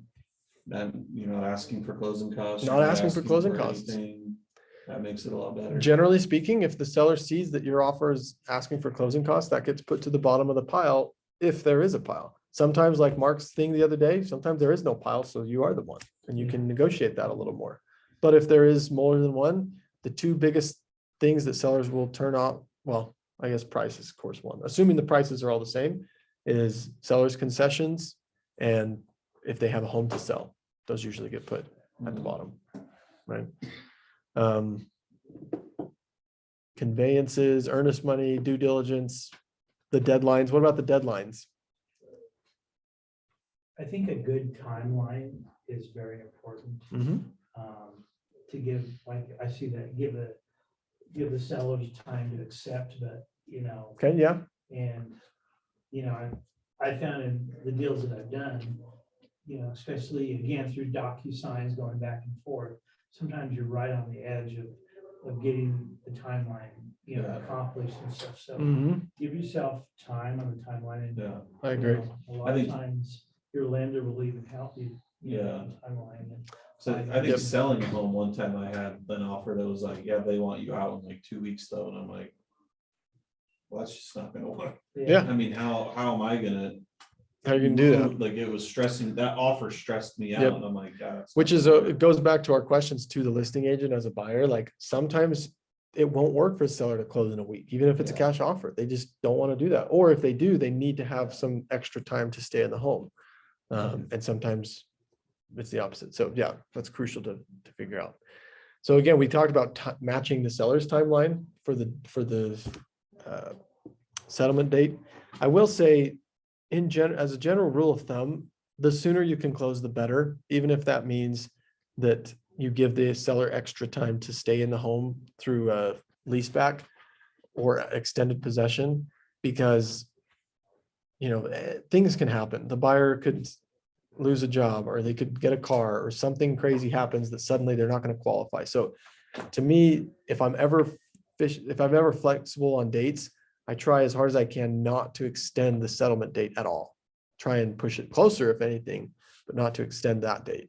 rule of thumb, it's about 30 days, right? Yeah, that's pretty standard. Like a listing agent's going to see that and say, okay, yeah, it's just regular offer, The lenders, like if you want to try and tighten up those deadlines and do close in 3 weeks, the lending is the part of the process that usually is the one that makes it 4-week process, not a 3. So if that's the case, you want to talk to a lender and say, hey, would this be doable to close in this timeline? Could be a situation where the buyer is very on top of their documents. They get the lender the documents they need the day that they need them. And it may be a pretty simple file, and they say, yeah, we can totally close in 3 weeks. But it may be a situation where like, no, we're going to need more time on this one. And you don't want to get to a point where now you're supposed to close, but now you need to ask for an extension or another extension, because the seller's going to get tired of that and say, no, I'm going to go find another buyer at this point. So you do want to kind of be as accurate as you can with that date, because you don't want to set yourself up for failure. Financing terms. So really what kind of loans that they're getting. You guys familiar with FHA loans at all? There is what I would consider to be a misconception that they're a lower quality of loan for a seller. Meaning if a seller has two offers, they're both identical. One's conventional offer, one's a conventional loan, but the other one's getting a FHA loan. 9 times out of 10, they're going to go with the conventional offer. Any reason why? Any idea why? Because the buyer can back out of their financing at any time, is that right, or is They it? could in either one, right? So depending on how you have the financing deadline set up, on either one, that's the same. That's the one, yeah. So there's an inspection that has to happen with an FHA loan, a separate than your home inspector. And they have their own inspection come in, and he's looking for different things that, like, for example, chipped paint. If there's wood that has some paint chipped off, that has to be painted completely in order for the bank to say, yes, we can do an FHA loan on this property. If a stairs have, I think it's three or more stairs with no railing, there has to be a railing inside or outside the house. Like, so there's just some extra additional requirements on an FHA loan that conventional may not have. But if it's a newer home or, built within the last 10, 15 years, most likely it's going to be just fine with FHA. There's not going to be a difference. The other thing about that's important to bring up is with FHA loans, can you get any type of home with those? There's one style of home that sometimes is not allowed. That's right. So sometimes and it depends on the complex, like the subdivision. Some condo subdivisions don't allow FHA loans at all. So if you have a buyer that can only do FHA loans, then you need to make sure that you're setting up on a proper tool that will help you make sure that they can get an FHA loan. Why they don't have condos? It's the condo owners that won't allow It's it. the associate, yeah. It's the HOA. Yeah. They Mhm. don't allow. Yeah. Part of their HOA rules. The CCNRs, probably. CCNRs, Yeah. when they sign their agreement. Yeah, but even if they don't catch it, like the title company will catch, like it won't close. You can't close. So, yeah. So yeah, if you have an FHA buyer that's looking for a condo, there's different, you just want to make sure you look for the right ones on that. And there's a website that you can look at to see, but most lenders have it too. So you could also check with your lender on that. Let's see. So financing terms, buyer pre-approval letter, we already talked about that. You want to send that in with the offer. Closing date, we talked about that. Home warranty. What would you guys say is the norm? Have you guys been told? 1 year, I'd say. Yeah, I have a home warranty for a year, but usually actually you don't put the time on that in this contract. You just put the amount. So what do you normally put for the amount for home warranty? $600 to $700. Yeah. And it's usually, sellers will cover the first year. Yep. So I usually put buyer chooses, buyer orders. Buyer, seller. Yep, and then seller pays for it. Mhm. Again, in this market, I think that's totally normal. So to do. $600, that's kind of the norm, right? Yeah. Mhm. Yeah. And you can look into some of the different packages and really get to the details of like, well, this one doesn't include water heaters, water softeners, and this home has a water softener, so I'm gonna do 600, whatever, but $600 or $700 will get them a good deal. But if you're trying to compete, that could be one of those items that you don't have the seller include. That saves them $500 or $600. Repair limits. You could, I guess there's a couple different ways you could go about that, but I'd say it's not very common to put a repair limit anymore. But you could tell them that buyers won't be asking for any repairs, but at the same time, you may not want to do that because your buyers are going to do a home inspection and they may be able to negotiate some of that. So right now, I don't think that repair limits is something that we need to put in an offer. My first deal that I did like 2 pages of repairs for my buyers. Really? Yeah. I've had some like They got that. turned back, and Yeah. so you just kind of pick out your That's a really good point. top 3 that you want repaired, because it's just, I was kind of just nitpicking on everything. Yeah. That's a really good point. And every buyer is different, but you're right. I had a listing once that the buyer's agent sent in a list of 28 items that they wanted the seller to do before they moved out. And it was really hard because the seller was under contract on another home and they had to close on this date within 3 weeks. So it was like, we needed this deal to happen. And so he went through and he did like 20 of those items and was willing to do that. That was an anomaly. I feel like most of the time when a seller sees, you want me to do all of it? Like, no, like Yeah. you saw the house, you offered. Yeah. What I try to recommend is like, and you want to prep your buyers just as much as you want to prep a seller for it, but you want to tell your buyers like, you're going to get a home inspection. The point of the home inspection is not to create this list of items that we want the seller to do. The point of the home inspection is to make sure that the value of the home is still the same value despite any of these issues that it has, which most of them are going to be cosmetic little things that could be easily fixed, but they frankly don't affect the value of the home. If it does, that's when we need to have a conversation. And so I usually tell them there's generally a few key areas that do greatly affect the value of your home. Number one is the foundation. I've had a couple of buyers in 2 different scenarios that went and we did a home inspection, and the home inspector said in one case, it was some weird wooden foundation that they were trying in the 70s for a short time. I don't remember the name of what that was called, but it was like warped and it was just in really bad shape. To redo the foundation of that home, the estimates he was saying were close to $100,000. Does that affect the value of the home? Yeah. Greatly. That's something very important for my buyers to know, and they ended up walking away. They didn't want to buy that house anymore, which made sense.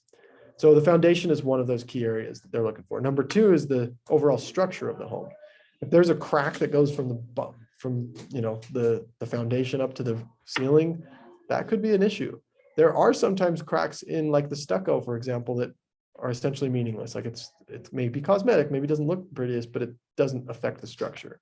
So a good home inspector will help you identify what really matters. The other is electrical. Electrical work can be very costly. And so that does, if it's really outdated, that can cost a lot. The roof is another one, and like the attic and stuff. That's another one that, and again, these aren't all things that you have to have the seller pay for. It's just, these are ones that really you want your buyers to know before they move forward with it. And then the plumbing is probably the other one. Like if there's major issues with the plumbing, that could be a big deal. So I tell my buyers, the inspector's job is to find all the problems, and generally speaking, the more problems he finds, the better at his job he gets. And you want to know, and so you're going to see a whole bunch of things on that list. Even if it's a brand new home, he's going to find stuff because that's his job. But we're going to look for these key areas to just make sure that there's nothing that majorly affects the value of the property. And then if there are some items that you do feel like, look, I don't feel safe because of this, or my family just would not be comfortable because of this, we can try and negotiate that. But that way they're not going in thinking like, oh, there's, you missed a spot in the paint right here. Like, not buying this house unless you fix that. Like that's not comfortable for either side when you get that nitpicky. So any questions about those repair stuff? Okay, and then any special clauses, if you need them, and any addenda, all of that goes into writing your offer.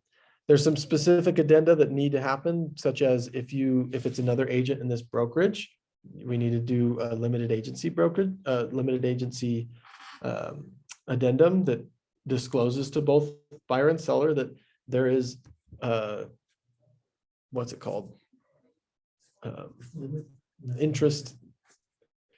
Conflict of interest potentially, because it's the same brokerage. The reality is, even if it's, if I have a buyer that wants to buy a home that you're listing, like we each get paid our individual commission, but because the brokerage gets a chunk of each of our commission, we have to disclose that we're under the same hat.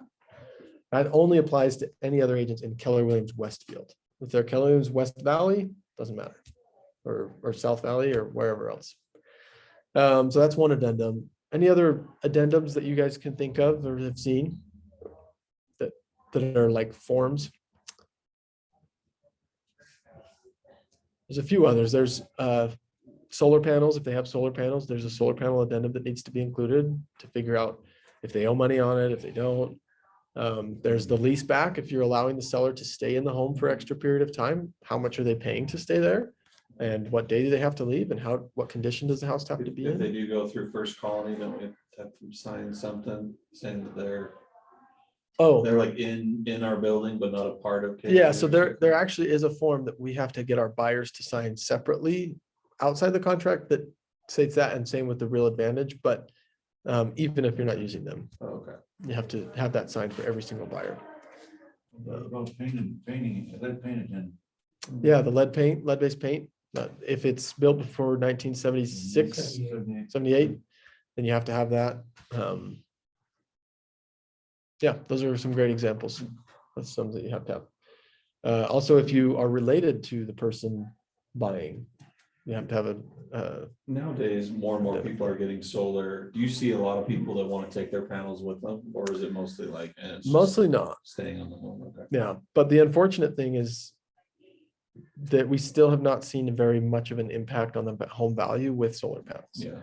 Right? So like they'll spend 30 grand on their solar panels and then they'll go sell their house and say, oh, my house is worth 500, but plus 30,000 for the solar panels. So 530, Most people are like. not happening.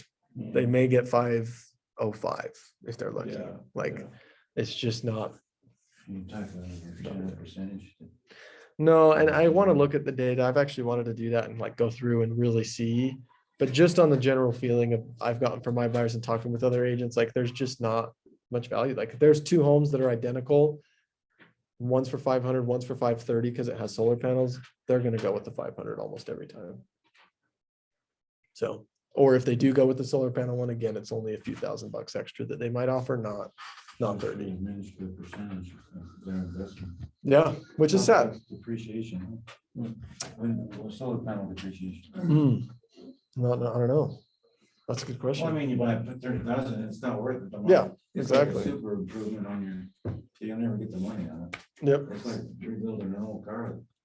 So a lot of equipment. Because I was in the mall business. Uh-huh. had Can depreciate it. Yeah. Over After a 25 years. 15-year period, almost everything at 15 years Depreciates is zero. basically zero. and Yeah. It probably needs to be replaced. Wow. So if you buy a solar panel, their length is 15 years. At the end of the 15 years, it's probably Yeah. not that good. And here's another way you guys can add value to your seller, to anybody that owns a home, is to help them see that like, hey, there's a lot of misconceptions out there. There's a lot of as to what adds value to your house. Before you go and spend more than a couple $1,000s on your house, please give me a call so I can help talk you through, hey, this is the effect that it has on your home value. Because you don't want to go in and do that. Like I've had people that have said, hey, I got to go finish my basement because I'm about ready to sell my house and I want to sell it for the most I can. What happens in that situation? If they spend $20,000 on finishing their basement, how much more can they sell their house for because they finished it? It's not $20,000. Yeah. It's going to be less. And there's data, you can look up the data to show. What are the three These numbers. biggest things that help with value? It depends on the house, but if it's old enough, carpet is a huge one that I feel like you can spend a little bit of money to add a lot of value, and paint. Those are the two biggest things. I heard landscaping is very important too. Yeah, it can be. It can also just be expensive. And so that's really tricky. But again, it kind of depends on the yard shape. If the yard is like, if the landscaping is just totally yelled, like it's completely dead, then yeah, I think putting in some nice lawn and just keeping it basic, but at least having some good green lawn will add a lot of value. But not just every time. So, yeah. But yeah, carpet and paint are probably two of the ones that generally speaking can add a lot of value if they're in bad shape or if they're just outdated.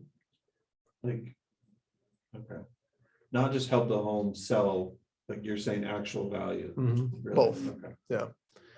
Because people just, I don't know, people, when it's new, when you can say new carpet or new paint in the listing description, that catches eyeballs. Yeah. And I've had plenty of buyers buy a home. I can think of one in particular that comes to mind. And this goes for their pictures too. I tell my buyers, if you see any homes that you initially want to skip because the pictures are low quality or they're the house is messy and the pictures aren't great, go back to that and to pay special attention and try and put your investor lenses on, because most people are skipping that, which means there's less competition, which means you can usually get the house for a better price. Yeah. And if you're the one that goes in and changes that, even if you plan to live there, like change the carpet, change the paint before you move in, and suddenly you just added $15,000 worth of value to your place or whatever it is. I had a friend that did that exact thing. It was really cool to kind of see them take that vision and do it, and moved into what felt like a brand new home for them, you know? So. Okay, now, before you send your contract, you always want to double check it, because there have been times where I have, you know, you're in a rush, or you've done this a bunch. So you're just kind of going through the motions and you skip something that's important, or you accidentally put something in there. Like, can't stress it enough. Go over, be careful line by line after you've finished to review it again, so that make sure that before you send it to your seller, before you send it to your buyer to sign.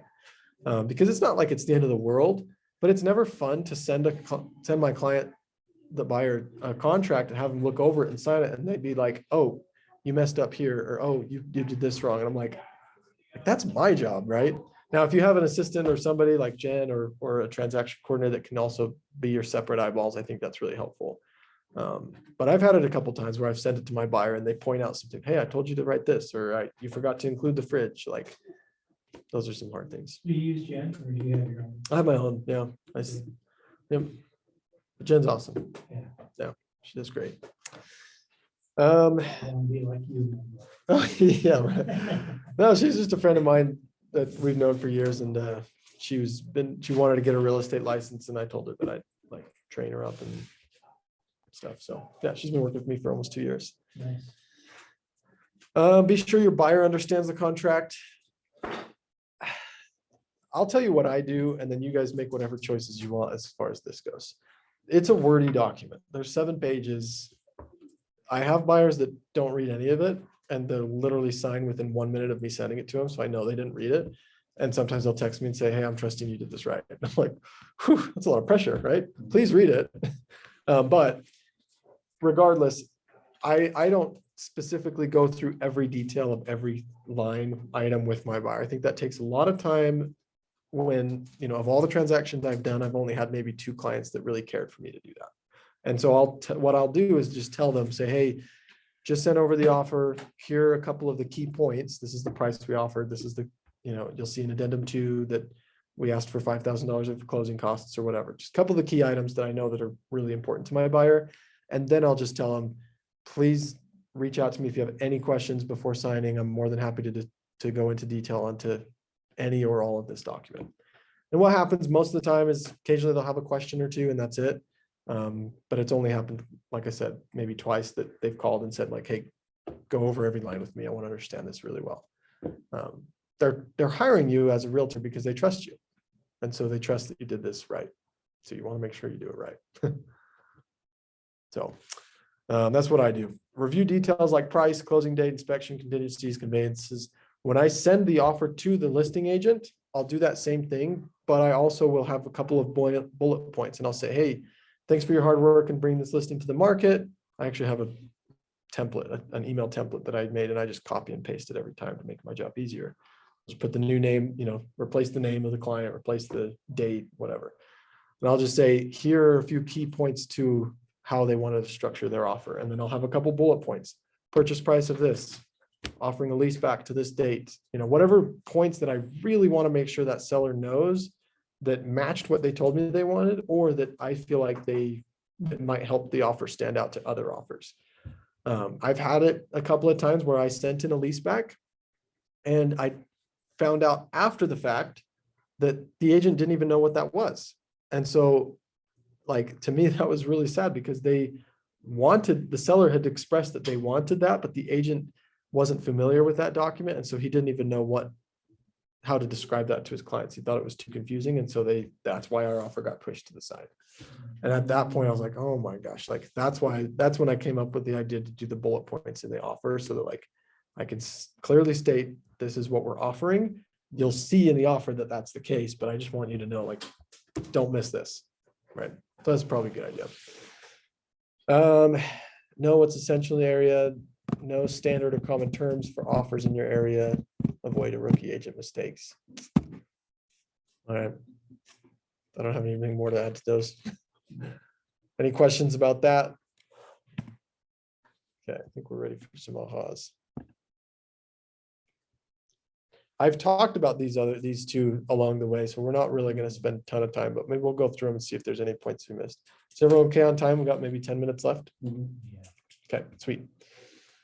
All right, so present the offer, double check all the documents. We talked about that. Follow the instructions. Instructions are often found in the agent remarks section of the listing that your buyer is trying to write an offer for, where they'll say, please send all offers to this email, or please upload offers to this website, right? So you want to follow those instructions. There's nothing that's going to help destroy your report more than if you didn't even read the agent remarks section before sending an offer. And then you do something that they specifically asked you not to do. And then you call them and they say, did you read my remarks? And you have to say, no, like I didn't. Okay, I want you to do this or whatever. Sometimes they'll put seller needs this date for closing, or seller needs a lease back for this. So if you just ignore that, you're putting yourself at the bottom. So you want to follow those instructions. Label all documents clearly. It's generally just going to be the offer and the pre-approval letter. I don't know if this matters, but the way I do my offers is last name of my buyer. So Smith offer, and then the address of the property. That's all. That's all I label it as. But order documents logically. Of course, if you have an addendum, it's going to happen automatically. But if for some reason you have to do the addendum after you've written the offer, just make sure that the addendum falls in line where it's supposed to. That's pretty obvious. Email summary. Yeah, that's what I told you about the bullet points. Notify the listing agent, make sure that they got it. Add the documents to command. I think you really only need to do that if the offer is accepted. Does anybody put up their documents in command before that? Probably not. So I just keep them on my computer until the offer is accepted, then I upload it to command because that's how we get paid. And then consult with your buyer once you hear back. So I tell my buyers, I will let you know the moment I hear back from them.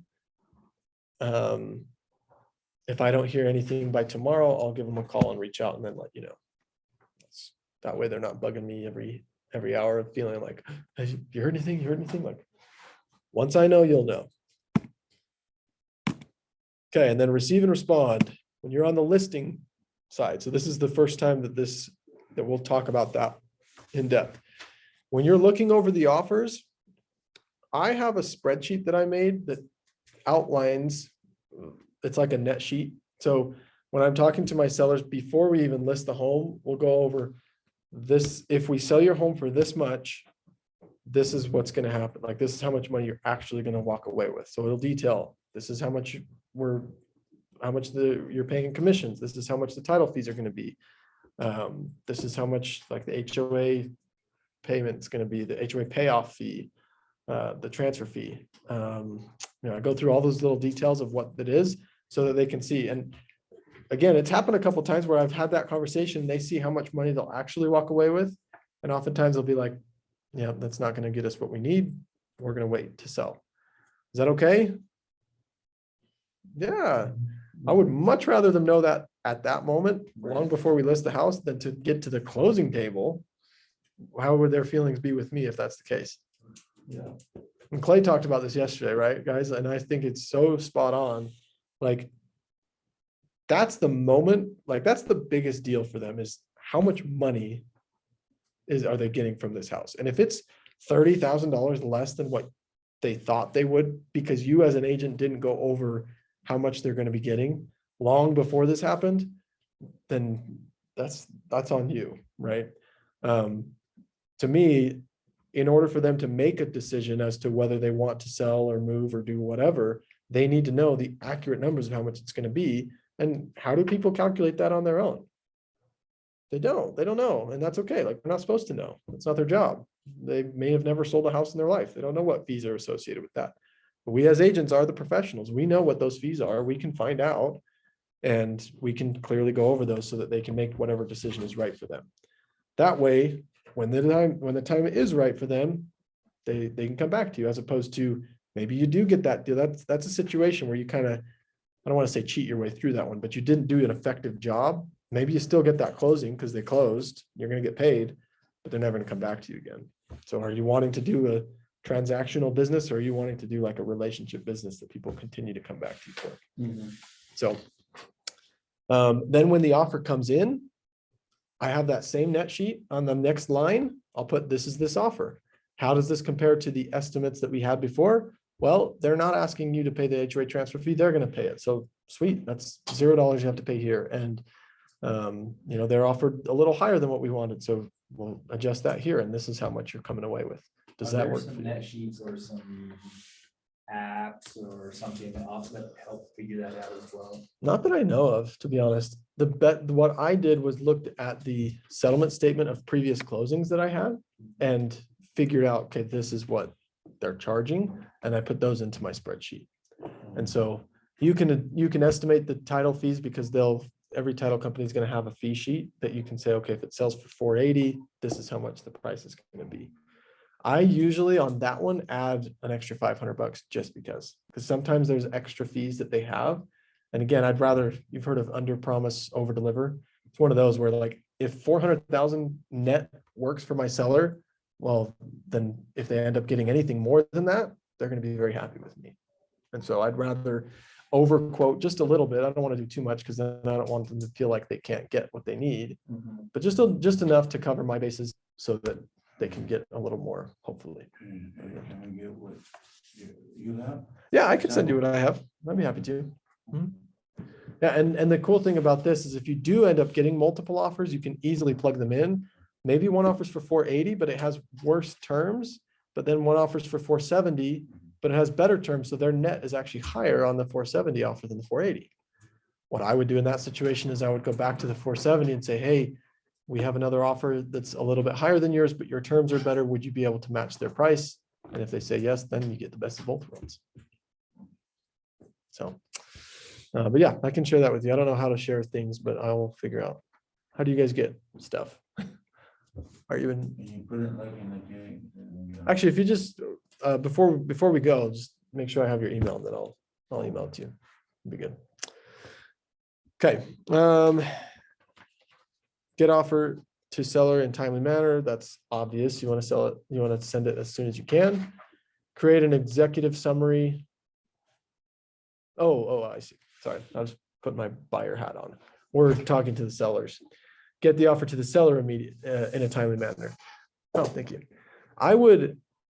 So if an offer comes in and it's a horrible offer, are you even obligated to show it to your seller?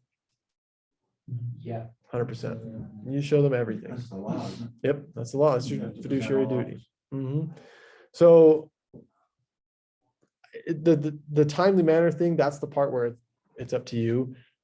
Again, this is something I ask my sellers because some people don't want to see email after email of different offers. They only want to see the ones that matter.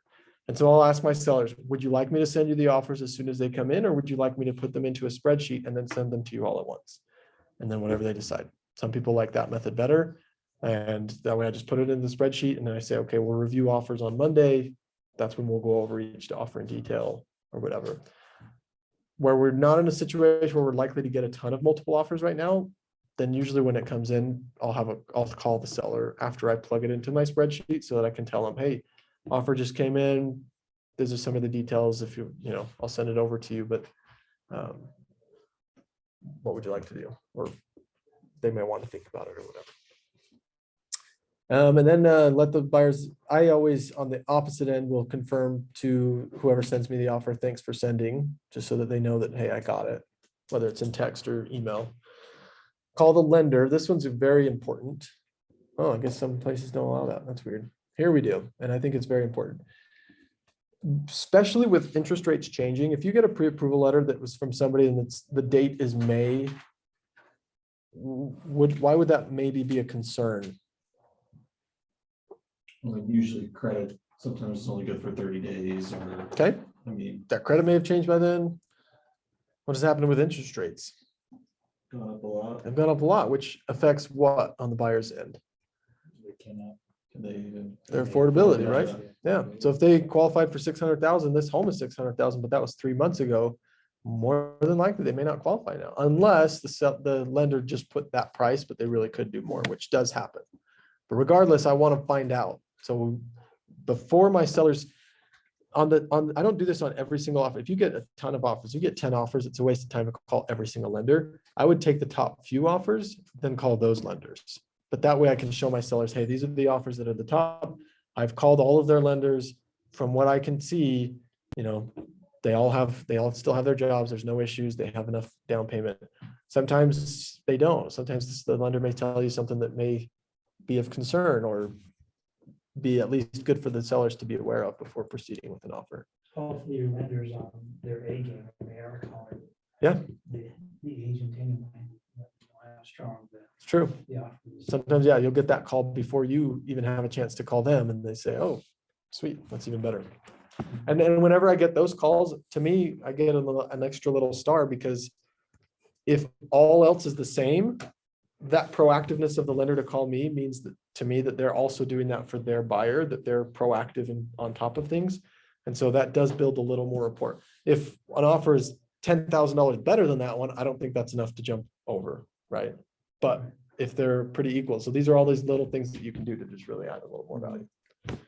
Kicking us out? No, just We're almost done. In fact, I think again, last one, create an outline document to reference when you call the sellers. Now that's the spreadsheet that I mentioned that I do. There is a page on here. This is like a checklist. It's Oh. kind of like. It has different Here, fees? email the listing agent, offer the summary. It's like your bullet points. that you were Sweet. talking about. I'm guessing that's similar to what you had. Yeah, okay, that should Just some main bullet points. Yeah, that's cool.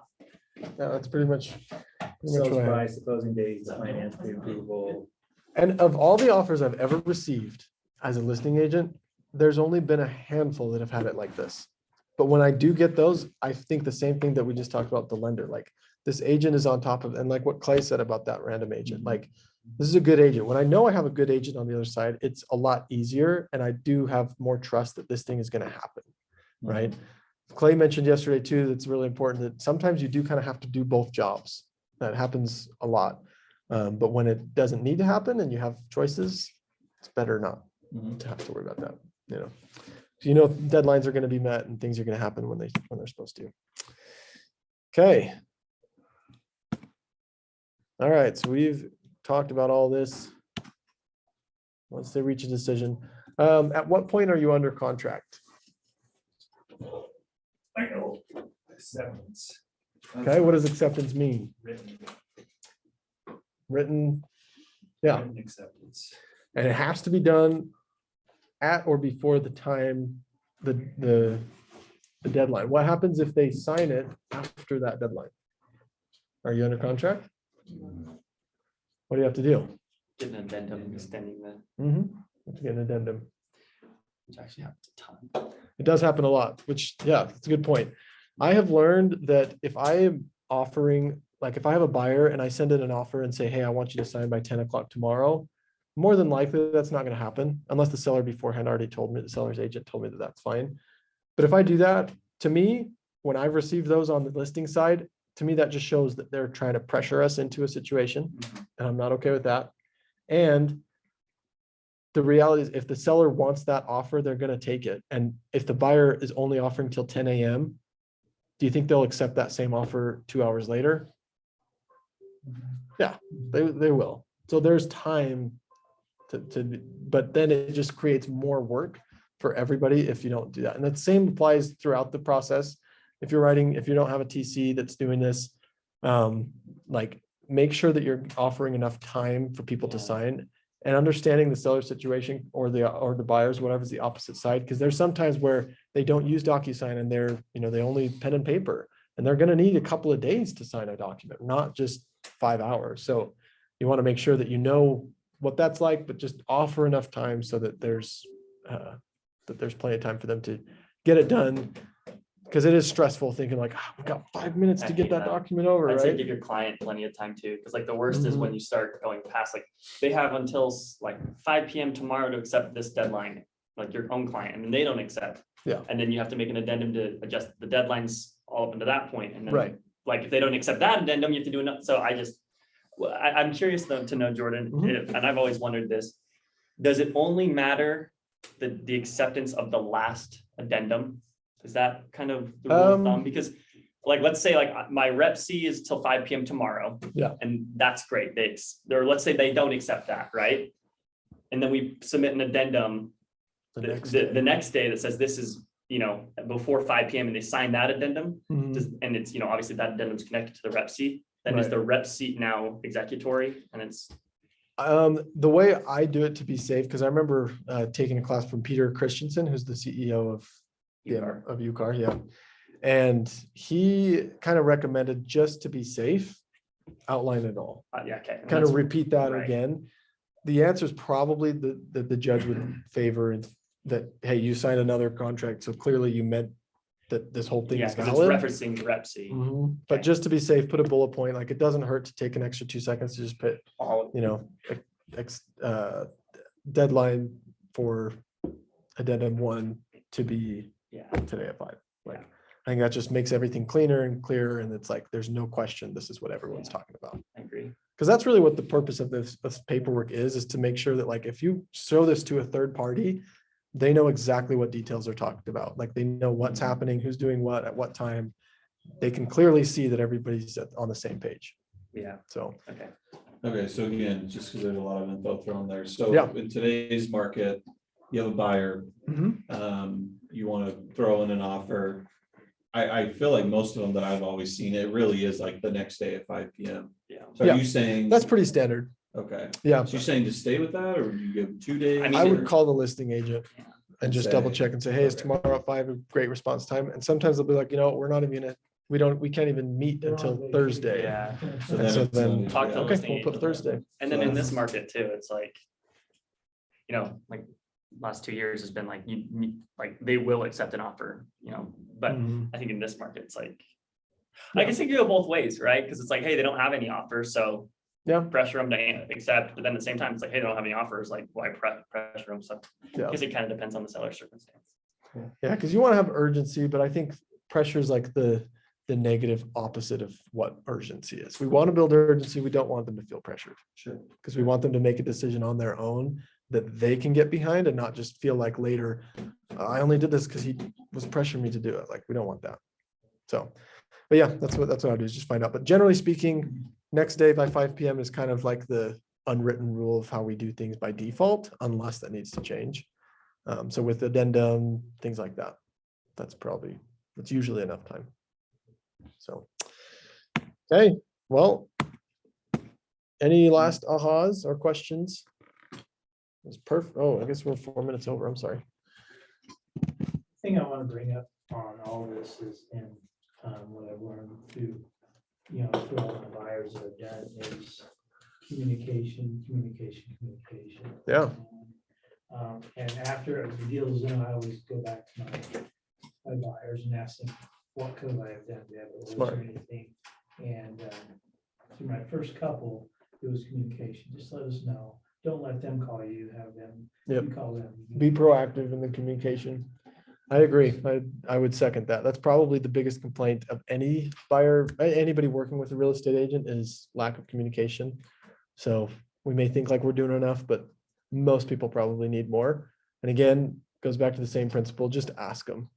At the beginning, in your consultations, you can ask them if you feel comfortable, like, I don't know, how often, what's their preferred method of communication? Some people it's texting, some people it's not texting. So you don't want to be bugging them because every time you have a question for them, you text them and they hate text. It's like, just find out from them what they like and how they like it. And then just check in with them every once in a while. How do you feel like, even before, and this isn't something I've done a lot, but something that you're reminding me that I need to be doing better, is not just at the end, but even throughout the process. Like, how do you feel like communication's been the past couple of weeks? How have you been feeling? Because if there's something that needs to change right then, you can do it instead of waiting until the end to make those adjustments. So, and then that'll even build more rapport oftentimes, because they're like, wow, like he was even on top of it when he wasn't on top of it, if that makes sense. So, I think the worst thing in the world is when, and you might have been talking about the other agent on the other end, but like my least favorite thing is when a client has to ask me for an update. That makes me just Yeah. feel like I've Yeah. failed them. it's Like true. when they come to me and say, hey, any like word, it's like, I'd much rather over communicate than have them come to me and ask for communications. Yeah. Sweet. Well, thank you guys all for being here. I'm always happy to help if you guys have questions down the line. I usually write my number up here so you can keep it, but is there a marker over here? But yeah, seriously, if you guys have questions, if you have problems, you don't know who to turn to, I'm happy to help wherever I can. Hey, Jordan, I do have one question for you. This is kind of a little bit off of this subject, but a couple of classes I've had people say about alerts on their MLS. And could you just point me in the right direction, how to like set up alerts, like you said, Yeah. in certain neighborhoods, or, and for me, I was thinking about also open houses. Yeah. So